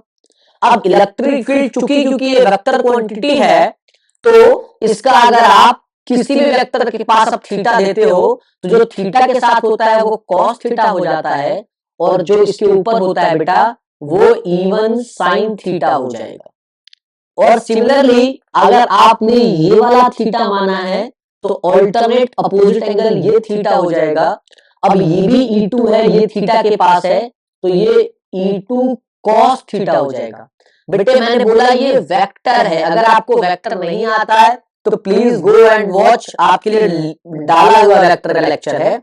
मैंने कहा ये E1 cos थीटा है और ये E2 cos थीटा है। अगर आप ध्यान से देखो दोनों की जो डायरेक्शन है वो सेम है, लेकिन इसी में जो E2 sin थीटा है वो जस्ट नीचे है। बेटा हम E1 E2 पहले निकाल चुके हैं, बस हम इसका कंपोनेंट कर रहे हैं। आपने पढ़ा होगा component of vector, components of vector. अगर नहीं पढ़ा तो बता देना, इसके ऊपर अगर लेक्चर बनाना पड़े तो बना देंगे। बेटा फिर वही आता है कि जिसका बेसिक क्लियर नहीं है उसको दिक्कत होगा, इसीलिए बेस क्लियर कर रहे हैं आप लोगों का, है ना। इधर देखो, सो अब आप इसका एफबीडी बना लो, एफबीडी बनाओ। देखो इस तरफ और इस तरफ दोनों जगह E1 cos थीटा है और E2 cos थीटा है, दोनों का डायरेक्शन सेम है। अब आप समझ गए कि वेक्टर में डायरेक्शन सेम है तो ऐड हो जाता है। अब E1 sin थीटा और ये वाला E2 sin थीटा। अब देखो दोनों का डायरेक्शन अपोजिट है और E1 इक्वल्स टू E2 भी है और थीटा भी सेम है, तो ये और ये कैंसल ईच अदर हो जाएगा क्योंकि माइनस होगा, तो इसके द्वारा जो ई नेट बनेगा वो 0 हो जाएगा। लेकिन चूंकि ये डायरेक्शन सेम है तो इसके द्वारा जो ई नेट बनेगा वो क्या होगा, आपस में एड ऑन हो जाएगा। जिस बच्चों को बात समझ में नहीं आएगा ये कंपोनेंट वाली, वो बेटा प्लीज आप मुझे कमेंट कीजिएगा, मैं वेक्टर आपके लिए बना दूंगा। लेकिन जब तक आप कमेंट नहीं करेंगे, बताएंगे नहीं बेटे, वो कैसे बता पाएंगे हम। अब जो ई नेट आएगा वो देखोगे तो आएगा E1 cos theta plus E2 cos theta. अब आपको पता है कि E1 E2 बराबर है तो आप जो ई नेट लिखोगे वो दोनों जुड़ के 2E cos थीटा हो जाएगा। अब E का तो निकाला हुआ है, 2E है आपका के क्यू आर का स्क्वायर प्लस ए का स्क्वायर। ये तो ठीक है। अब जो cos थीटा है, अब इस ट्रायंगल को ध्यान से देखिए मेरे बच्चों, जब ध्यान से देखिएगा तो अगर ये थीटा है तो ये वाला हो जाएगा बेस, ये वाला हो जाएगा परपेंडिकुलर और ये हो जाएगा हाइपोटेन्यूज। चाहे आप इस वाले हाफ को देखो या इस वाले हाफ को देखो, ये थीटा देखो तो ये हो जाएगा बेस, ये हो जाएगा परपेंडिकुलर, ये हो जाएगा हाइपोटेन्यूज। तो दोनों केस में बेटा जो cos थीटा होता है वो होता है बेस अपॉन हाइपोटेन्यूज, और जो बेस है बच्चों वो a है। ये आपको पता है ना कि a है, आप देखो तो a है, और जो हाइपोटेन्यूज है वो आएगा रूट में r का स्क्वायर प्लस a का स्क्वायर, रूट में यही आएगा h, h का square R square plus a square है, लेकिन h का square R square a square है, लेकिन h का स्क्वायर हटा दोगे तो h आपका इतना आ जाएगा।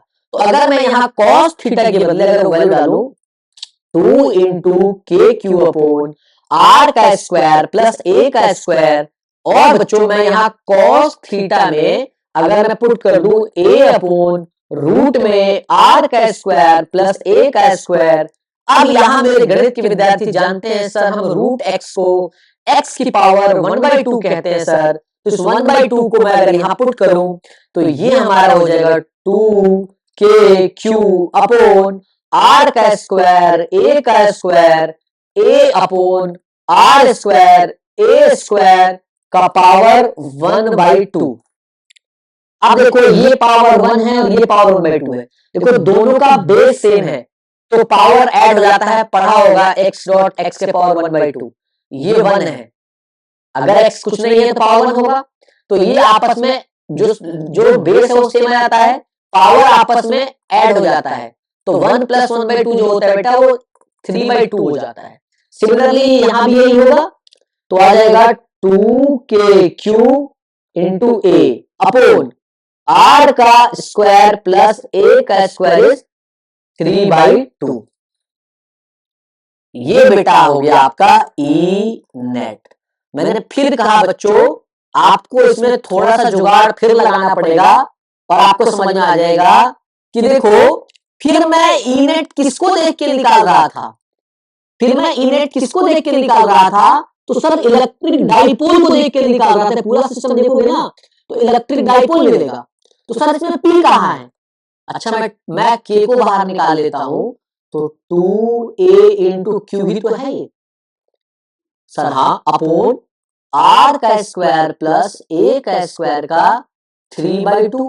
मैंने कहा बात सही है, तो सर 2aq जो है वो p बन जाएगा, सर जो 2aq है ये p बन जाएगा। मैंने कहा बन जाएगा, क्यों नहीं बनेगा भाई, तो जो ई नेट आएगा वो आएगा k और p अपॉन आर का स्क्वायर ए का स्क्वायर का पावर 3/2।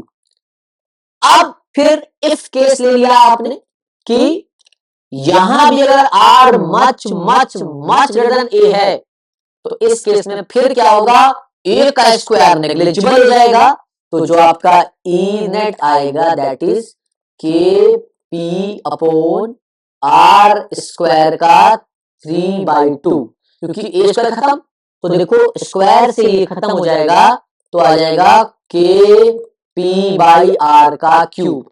अब मैंने पहले ही समझाया था बच्चों कि जो ई है वो के पी बाई आर का क्यूब है, समझिएगा। तो जो ग्राफ बनेगा वही बनेगा जो वहां बना था, क्योंकि ई और आर का जो ग्राफ है वैसे ही बनेगा, क्योंकि देखो इनवर्सली रिलेशन आर क्यूब का ही है। तो एक्सियल में और इक्विटोरियल में अगर मैं रिलेशन बता दूं कि relation between E axial and E equatorial, तो जो ई एक्सियल था वो था 2k p upon are cube, और अगर आप ई इक्विटोरियल आप देखोगे तो मिलेगा के पी बाई आर क्यूब। तो जो ई एक्सियल है वो ट्वाइस दे रहा है, जो ई एक्सियल है वो इक्विटोरियल पे अगर आप रखोगे चार्ज तो उसका सेम चार्ज जो है वो ट्वाइस देगा इलेक्ट्रिक फील्ड, देखो 2 लिखा है। तो क्या मैं ऐसा भी लिख सकता हूं कि E axial equals to 2 into equatorial, तो क्या ये रिलेशन भी लिख सकता हूं? भाई बड़ा सिंपल है, ट्वाइस है उसका। अच्छा अब एक रिलेशन समझना है, इधर आओ समझाता हूं, इधर आओ। यहां पे जो नेट इलेक्ट्रिक फील्ड आ रहा था, समझना, आपका E1 इस तरफ था और E2 इस तरफ था। तो जब E1 इस तरफ है और E2 इस तरफ है, और E1 जो था वो ग्रेटर था E2 से, अगर आपको याद हो, तो जो नेट इलेक्ट्रिक फील्ड हो वो तो इस तरफ ही चलेगा। तो जो E नेट है वो तो इस तरफ चला, लेफ्ट में। आपको समझ में आ गया होगा। सो E एक्सियल का, हाँ, सो E एक्सियल का जो नेट इलेक्ट्रिक फील्ड था वो तो इधर चला। लेकिन E इक्वेटोरियल में अगर आप आ जाओ, तो जो नेट, क्योंकि ऊपर नीचे वाला तो खत्म हो गया, तो जो नेट इलेक्ट्रिक फील्ड था इसका एफबीडी बनाया आपने, तो देखो इस डायरेक्शन में चला, इधर चला। तो सर E इक्वेटोरियल का जो इलेक्ट्रिक फील्ड है वो तो डायरेक्शन में चला। तो दोनों कैसे चले आपस में? अपोजिट। तो अपोजिट के लिए साइन लगा दो माइनस का। तो E axial equals to minus का 2 इक्वेटोरियल। मतलब कि माइनस का साइन बताएगा कि एक्सियल के अपोजिट डायरेक्शन में इलेक्ट्रिक फील्ड पैदा कर रहा है ना, वो भी ट्वाइस। आप समझ रहे हो? इस इक्वेटोरियल को ट्वाइस करोगे तो एक्सियल के बराबर होगा। और इसका नेट इलेक्ट्रिक फील्ड इस तरफ है और उसका नेट इलेक्ट्रिक फील्ड इस तरफ है, इसलिए माइनस का साइन लगाया, नेगेटिव साइन लगाया। इसे कहते हैं relation between electric field at axial and electric field at equatorial. अब सेम जो सवाल मैंने आपको कराया अभी एग्जांपल वाला, ये वाला, इस सेम सवाल में सब कुछ सेम रहेगा। वो 15 सेंटीमीटर लेगा, लेकिन क्या करेगा, वो एक्सियल की जगह इक्वेटर रख दिया 15 सेंटीमीटर, और आपसे कहेगा बताओ इलेक्ट्रिक फील्ड इक्वेटर पे निकालो। तो सीधा निकालना के पी बाई आर क्यू, बस 2 हटा देना, बस 2 हटा देना मेरे भाई। या इसको चाहो तो आप 2 से डिवाइड कर दो। आप इसको नहीं निकालना चाहते हो तो एक निकालो, और इसको, क्योंकि आपको पता है कि जो ई एक्सियल है दैट इज 2 इक्वेटोरियल है। तो अगर इलेक्ट्रिक फील्ड इक्वेटोरियल पे निकालना है तो ई एक्सियल का 2 से डिवाइड कर दो। तो जो भी वैल्यू है इसको 2 से डिवाइड कर दो, आंसर आ जाएगा। समझ रहे बच्चों? इसका आंसर आ जाएगा। तो ये जो दोनों मैंने कराया आपको बेटा, 3+3 मार्क्स का कराया है, मतलब कि इनमें से एक जरूर आता है बच्चों। तो अब बच्चे ने कहा सर अब तो आपकी मन की पूरी हो गई। मैंने कहा क्या पूरी हो गई? सर आपने कहा था कि जो इलेक्ट्रिक फील्ड है और इलेक्ट्रिक डाइपोल के बीच में हम क्या करेंगे, हम कहानी देखेंगे, हम गेम करेंगे। सर ये गेम तो खत्म हो गया, आपने इलेक्ट्रिक फील्ड निकाल लिया इलेक्ट्रिक डाइपोल के आसपास। अच्छा इसका नाम क्या होगा? भाई इलेक्ट्रिक डाइपोल निकाला है कहां पे, इलेक्ट्रिक फील्ड निकाला है कहां पे, इक्वेटर पे। किसके द्वारा? डाइपोल के द्वारा। तो क्या लिखोगे? Electric field due to electric dipole at equatorial line. इतना आसान तो है, आप फॉर्मूला से टॉपिक बना लो या टॉपिक से फॉर्मूला बना लो, आसान है। तो सर एक्चुअली में इलेक्ट्रिक फील्ड और इलेक्ट्रिक डाइपोल का कहानी खत्म हुआ कि नहीं हुआ? तो मैं कहूंगा आपसे अभी आपके लिए खत्म नहीं हुआ है, एक केस आपके साथ और खेलेगा वो। सर एक केस और बचा हुआ है? हाँ बच्चों बचा हुआ है केस। देखो आपको कुछ रॉकेट साइंस से प्यारी बात समझाता हूं, समझिए। अगर इस तरह से लाइंस बना हुआ है सेम गैप में, देखिएगा इस तरह से सेम गैप है, अगर सबका डिस्टेंस ये वाला जो है वो सेम है और इस तरह से लाइन बना हुआ है, तो this is called uniform electric field. अगर इस तरह का आपको कभी दिख गया सिनेरियो, तो इसका मतलब आप समझिएगा कि ये वाला जो है वो यूनिफॉर्म इलेक्ट्रिक फील्ड है, यूनिफॉर्म इलेक्ट्रिक फील्ड। सर मतलब इलेक्ट्रिक फील्ड यहाँ कांस्टेंट होगा, इसका मतलब ये है कि इलेक्ट्रिक फील्ड यहाँ कांस्टेंट होगा, मतलब कि पूरे इस रीजन में इलेक्ट्रिक फील्ड की जो वैल्यू है बेटे वो सेम सेम होगी। तो सर आप मुझे क्यों बता रहे हो? इसलिए बता रहा हूं कि इलेक्ट्रिक डाइपोल को तो छेड़ा गया है चार्ज रख के, और फिर इलेक्ट्रिक फील्ड निकलवाया गया है। बोला हाँ। कह रहा अब इलेक्ट्रिक डाइपोल को भैया अब इलेक्ट्रिक डाइपोल को खेलना है इलेक्ट्रिक फील्ड के साथ। बोला कैसे? कह रहा है अब डाइपोल कह रहा है कि यूनिफॉर्म इलेक्ट्रिक फील्ड है। कह रहा हाँ। कह रहा अब मुझे वहां जाना है। कह रहा अब तुझे वहां जाना है मतलब? कहता है कि कहानी सुनना, कहानी बहुत मजा आएगी। कहानी कहता है कि भैया यूनिफॉर्म इलेक्ट्रिक फील्ड होना चाहिए। कह रहा हाँ दिया तेरे को इलेक्ट्रिक फील्ड। कह रहा है इलेक्ट्रिक फील्ड यूनिफॉर्म होना चाहिए। अब मेरी बारी है, अब मैं एज अ इलेक्ट्रिक डाइपोल उसमें जाना चाहता हूं। बोला किसमें? बोला इलेक्ट्रिक फील्ड के अंदर। बोला कौन सा इलेक्ट्रिक फील्ड के अंदर? कह रहा भाई जब इलेक्ट्रिक फील्ड यूनिफॉर्म है तो यूनिफॉर्म इलेक्ट्रिक फील्ड।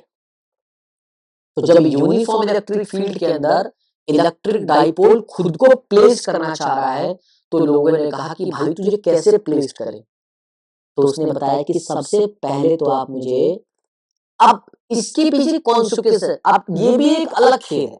अगर मैंने प्लस क्यू उधर बना दिया और माइनस क्यू उधर बना दिया तो सारी कहानी उल्टी हो जाएगी। ये भी ध्यान रखना बच्चों। और अगर मैंने माइनस क्यू उधर बना दिया प्लस क्यू उधर बना दिया तो भी कहानी अलग हो जाएगी।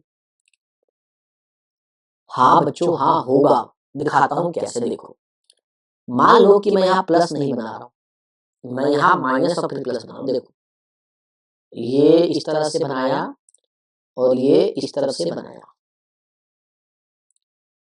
देखो बच्चों तो मैंने कहा कि ये वाला माइनस था और ये वाला प्लस था, क्यू की वैल्यू सेम होना चाहिए। और ये बच्चों मैंने इस तरीके से एक इलेक्ट्रिक डाइपोल रख दिया।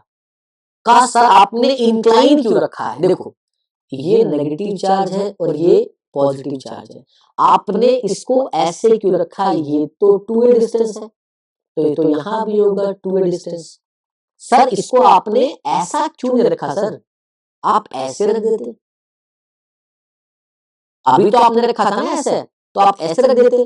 चलो सर अगर आप ऐसे नहीं रख देते, आप ऐसे रख देते। सर आप ऐसे रख देते। सर आप हॉरिजॉन्टल नहीं रख पाए तो आप वर्टिकल रख दो। तो याद रखने का तरीका याद रखना कि हॉरिजॉन्टल और वर्टिकल क्यों नहीं रखा है ये मैं पढ़ाऊंगा। लेकिन याद रखना कि इलेक्ट्रिक फील्ड ने या तो एक्सियल पे लिया था या तो इक्वेटर पे लिया था। एक बार एक्सियल कर चुके हैं, एक बार इक्वेटर कर चुके हैं। तो याद रखने का तरीका याद रखना कि जब इलेक्ट्रिक फील्ड में प्लेस करेंगे डाइपोल को तो अब इंक्लाइन करेंगे, मतलब ना हॉरिजॉन्टल ना वर्टिकल। अब क्यों वो सीखोगे धीरे धीरे। अब एक बात बताओ, नेगेटिव और पॉजिटिव, इलेक्ट्रिक फील्ड किस तरफ है? इस तरफ। और इलेक्ट्रिक डाइपोल की डायरेक्शन किस तरफ है? तो नेगेटिव से पॉजिटिव होता है। तो देखो इसके बीच का एंगल थीटा बना। ओ हो, इसीलिए सर आप कह रहे थे कि पॉजिटिव नेगेटिव का फर्क है। हाँ बच्चों, अगर क्या होता ये नेगेटिव इधर होता और पॉजिटिव इधर होता तो इलेक्ट्रिक फील्ड ऐसे बनता, इस तरह से बनता। अच्छा सर फिर उसमें क्या होता? अब बात करने के लिए बहुत सारी बातें हैं लेकिन टाइम कम है, फिर सीबीएसई भी देखना है अपने आप को, ना एग्जाम भी देखना है। तो चलो इस पे बात कर लेते हैं। देखो ध्यान से, इस तरफ जो एंगल है वो इलेक्ट्रिक फील्ड का है और इस तरफ जो एंगल है वो थीटा है, वो डाइपोल मोमेंट का है, पी है। देखो पी और ई के बीच का एंगल है थीटा। आपको बात समझ में आ रही है? मतलब कि जो इलेक्ट्रिक डाइपोल है वो प्लेस्ड है थीटा एंगल पर इलेक्ट्रिक फील्ड से। इसका मतलब यही है, इंक्लाइन रखने का मतलब ही यही है कि ये थीटा है ई, मतलब कि अगर ध्यान से देखो तो ये इलेक्ट्रिक फील्ड है और ये माइनस का क्यू प्लस का क्यू, बीच का ये 2a है और ये थीटा है। कह रहा अगर ऐसा रख दिया तो क्या होगा? कह रहा यार बात में बहुत सही कहा। और सर ऐसे क्यों नहीं रखा? ये ऐसे क्यों नहीं रखा? चलो ऐसे नहीं रखा तो सर आपने ऐसे क्यों नहीं रखा? चलो बता देता हूं, ऐसे भी रखा था और ऐसे भी रखा था। लेकिन कहानी में ट्विस्ट ये है, कहानी में ट्विस्ट ये है कि जब यूनिफॉर्म इलेक्ट्रिक फील्ड के अंदर अगर किसी इलेक्ट्रिक डाइपोल को प्लेस करते हैं ना, तो एक नाम है टॉर्क, वो डेवलप हो जाता है। और गुरुजी ये तो अलग बात कर दी। हाँ बच्चा, यही अलग बात कर दी। और ये टॉर्क सिर्फ आपको इलेक्ट्रिक फील्ड में परेशान नहीं करेगा, ये आपको मैग्नेटिक फील्ड में परेशान करेगा। चैप्टर 4 में वहां पे मैग्नेटिक डाइपोल मोमेंट आप आ जाएगा, यहाँ पे इलेक्ट्रिक डाइपोल है। बहुत सिंपल समझ के चलिएगा, मजा आ जाएगा। सर टॉर्क आ गया, मैंने कहा सर मतलब समझा नहीं। समझाता हूं। मतलब ये कि अगर ये कोई एक्सटर्नल इलेक्ट्रिक फील्ड है और अगर यहां पर एक डाइपोल ऐसे रखा, तो सर ध्यान से देखो तो हुआ ये कि ये इस तरफ से और ये इस तरफ से ऐसे रोटेट करने लगा। अच्छा, ये एक्सपीरियंस हुआ जब हमने क्या किया, एक एक्सटर्नल इलेक्ट्रिक फील्ड में यूनिफॉर्म, बार बार कह रहा हूं, यूनिफॉर्म एक्सटर्नल इलेक्ट्रिक फील्ड में जब हमने डाइपोल को इस तरह से रखा था, तो ये क्या करने लगा, इस तरह से ऑसिलेट करने लगा और घूमने लगा। तो बेटा आपको अच्छे से पता है कि घूम तभी सकता है जब टॉर्क डेवलप हो जाए। अभी तो कॉमन सेंस का सवाल है। बोला अच्छा सर, बोला हाँ बच्चा। लेकिन जब उसको हॉरिजॉन्टल रखा, इस तरीके से जब उसको रखा, इस तरीके से, तो इसने कोई हरकत नहीं करी।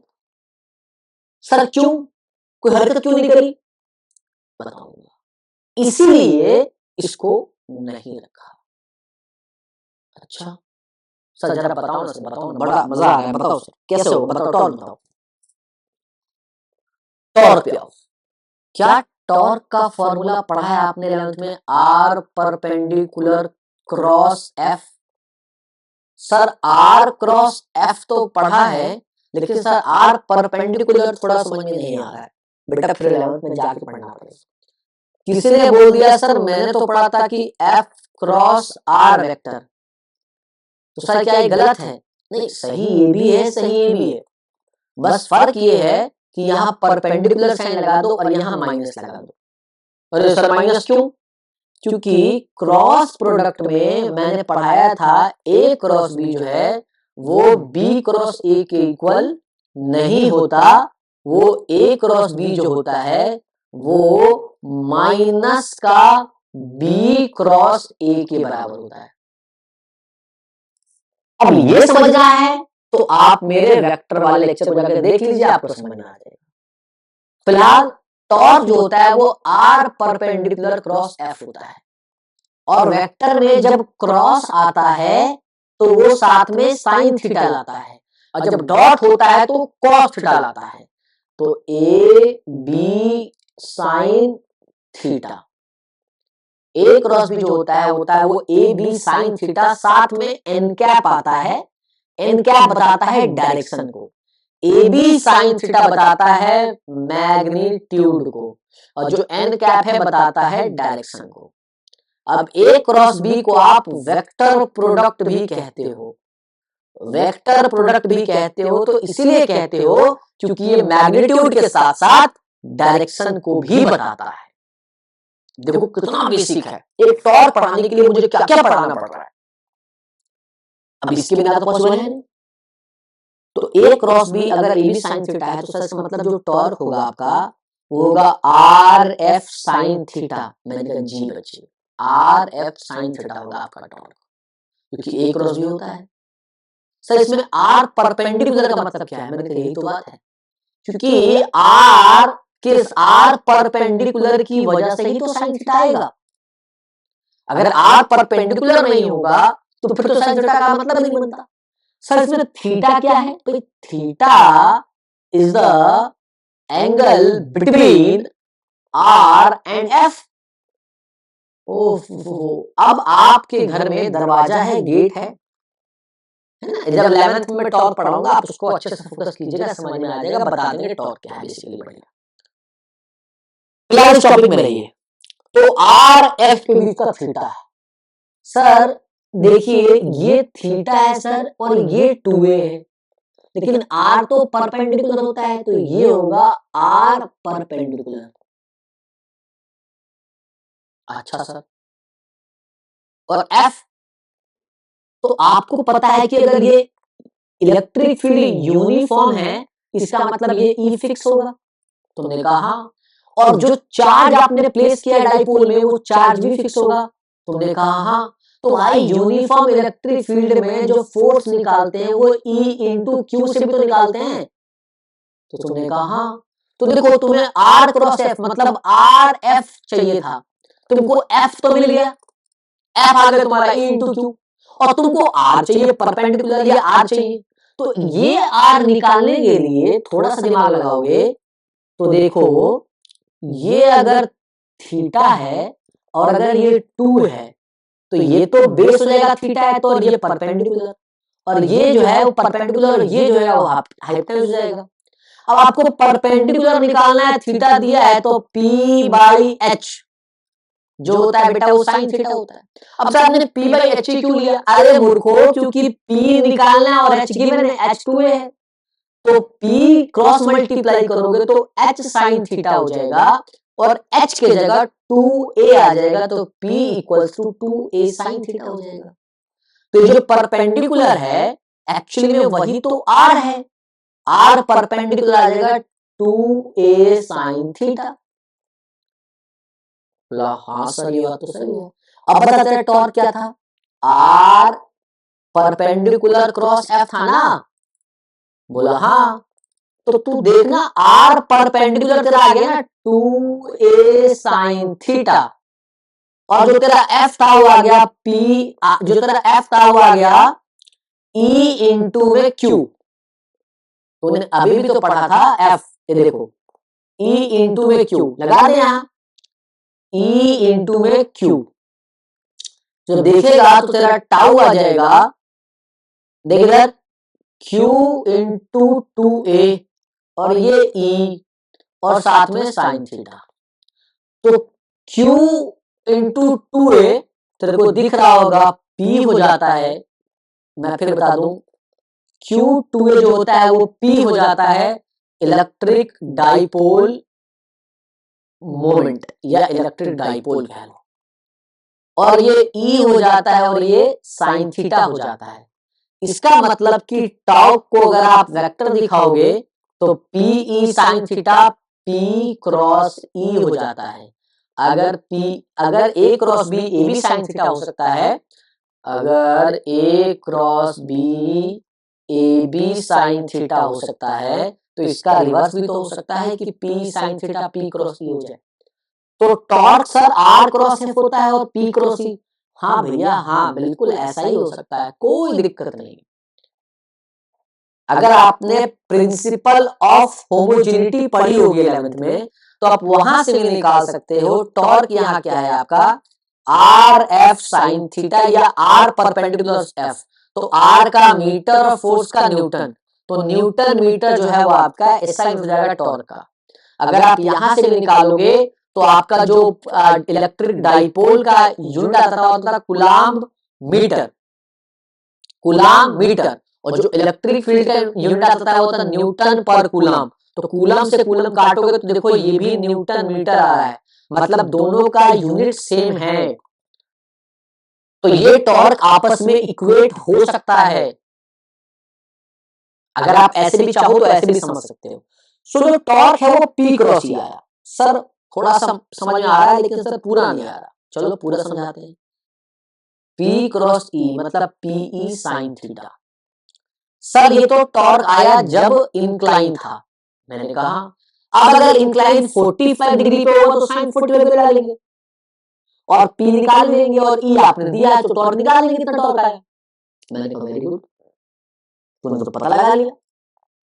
लेकिन सर आपने जो ये हॉरिजॉन्टल रखा था और वर्टिकल रखा था इसका मतलब समझ नहीं आया। आ समझ देख, ये इलेक्ट्रिक फील्ड की डायरेक्शन है ये E, और अगर तू यहाँ माइनस Q और प्लस Q रखेगा तो जो तेरा इलेक्ट्रिक डाइपोल की डायरेक्शन होगी वो माइनस से प्लस जाता है। तो डाइपोल की डायरेक्शन भी इधर ही और इलेक्ट्रिक फील्ड की भी इधर ही, तो दोनों आपस में पैरेलल हो जाएगा, मतलब थीटा जो है वो 0 डिग्री हो जाएगा।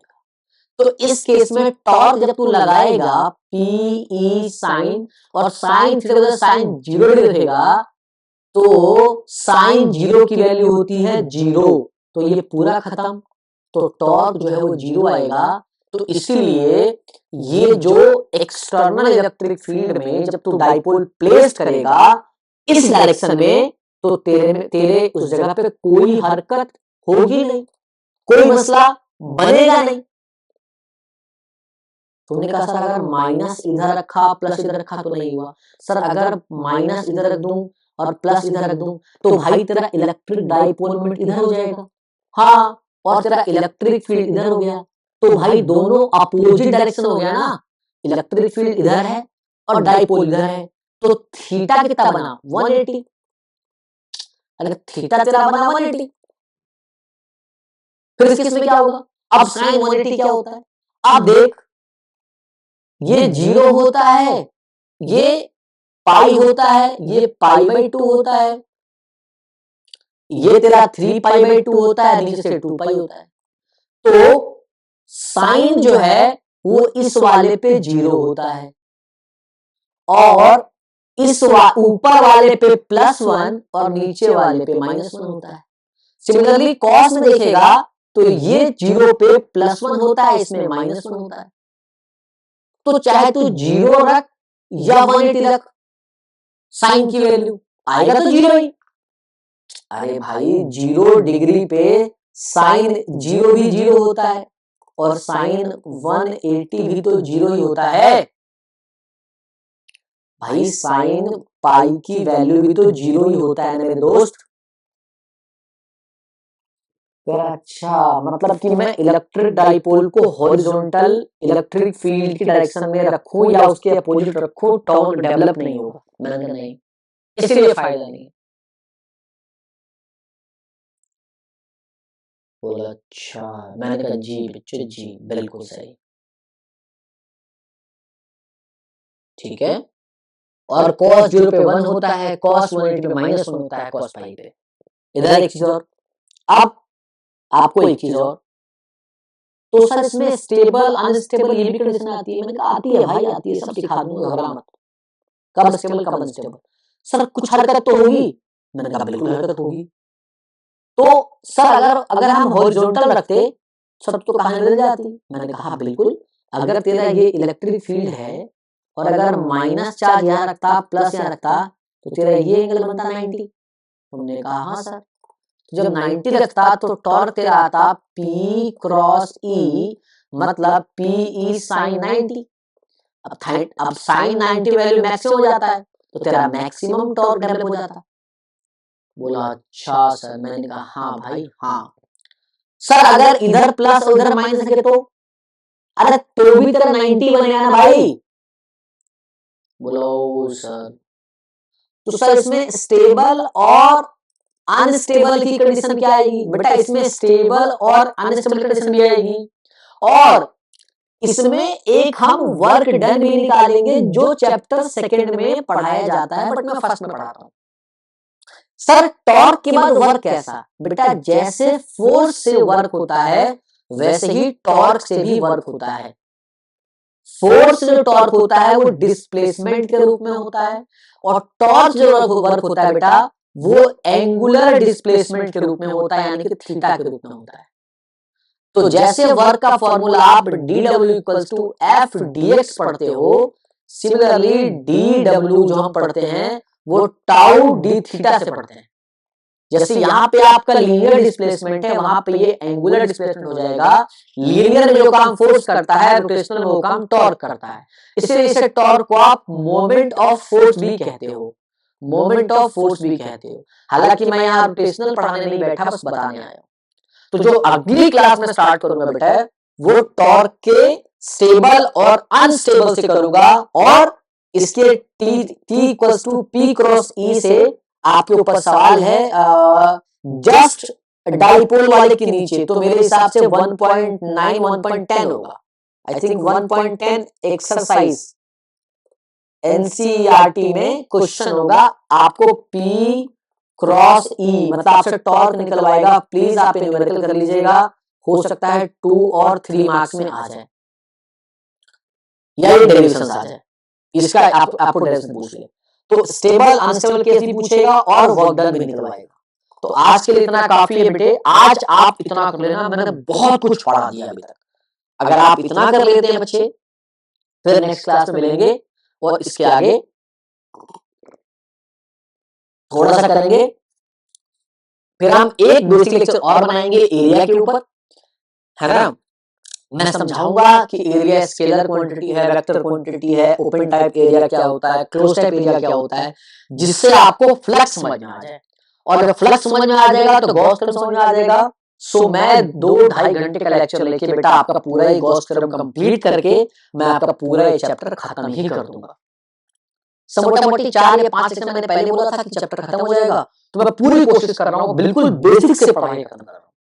फिर इलेक्ट्रिक पोटेंशियल एंड कैपेसिटेंस बेटा बहुत आसानी होगी। मैं आपको एनसीईआरटी क्वेश्चन कराते हुए चल रहा हूँ, जो इंपॉर्टेंट क्वेश्चन होगा मैं वो भी करा दूंगा आपको गॉस थ्योरम में और इलेक्ट्रिक फ्लक्स में। जहां मैं आपको कोशिश करूंगा कराने के सारे क्वेश्चन मैं कर रहा हूं ऑलरेडी। तो बेटा अगर आपको समझ में आ रहा है तो आप इसे खूब देखें और पढ़ें, और जो बच्चों को रिक्वायरमेंट है, जो बच्चे नहीं पढ़ पा रहे उन तक ये वीडियो पहुंचा दें, उनकी हेल्प करें अपने दोस्तों की, है ना। और बेटा अगर अच्छा लग रहा है तो आप मुझे बताएं कि सर अच्छा लग रहा है, या जहां समझ में नहीं आ रहा है तो आप मुझे बताएं कि सर यहाँ समझ में नहीं आया, या आपको कुछ और भी लगे तो आप मुझे सजेशन डाल सकते हैं। आज के लिए बेटा इतना ही था। थैंक यू बच्चों, थैंक यू सो मच।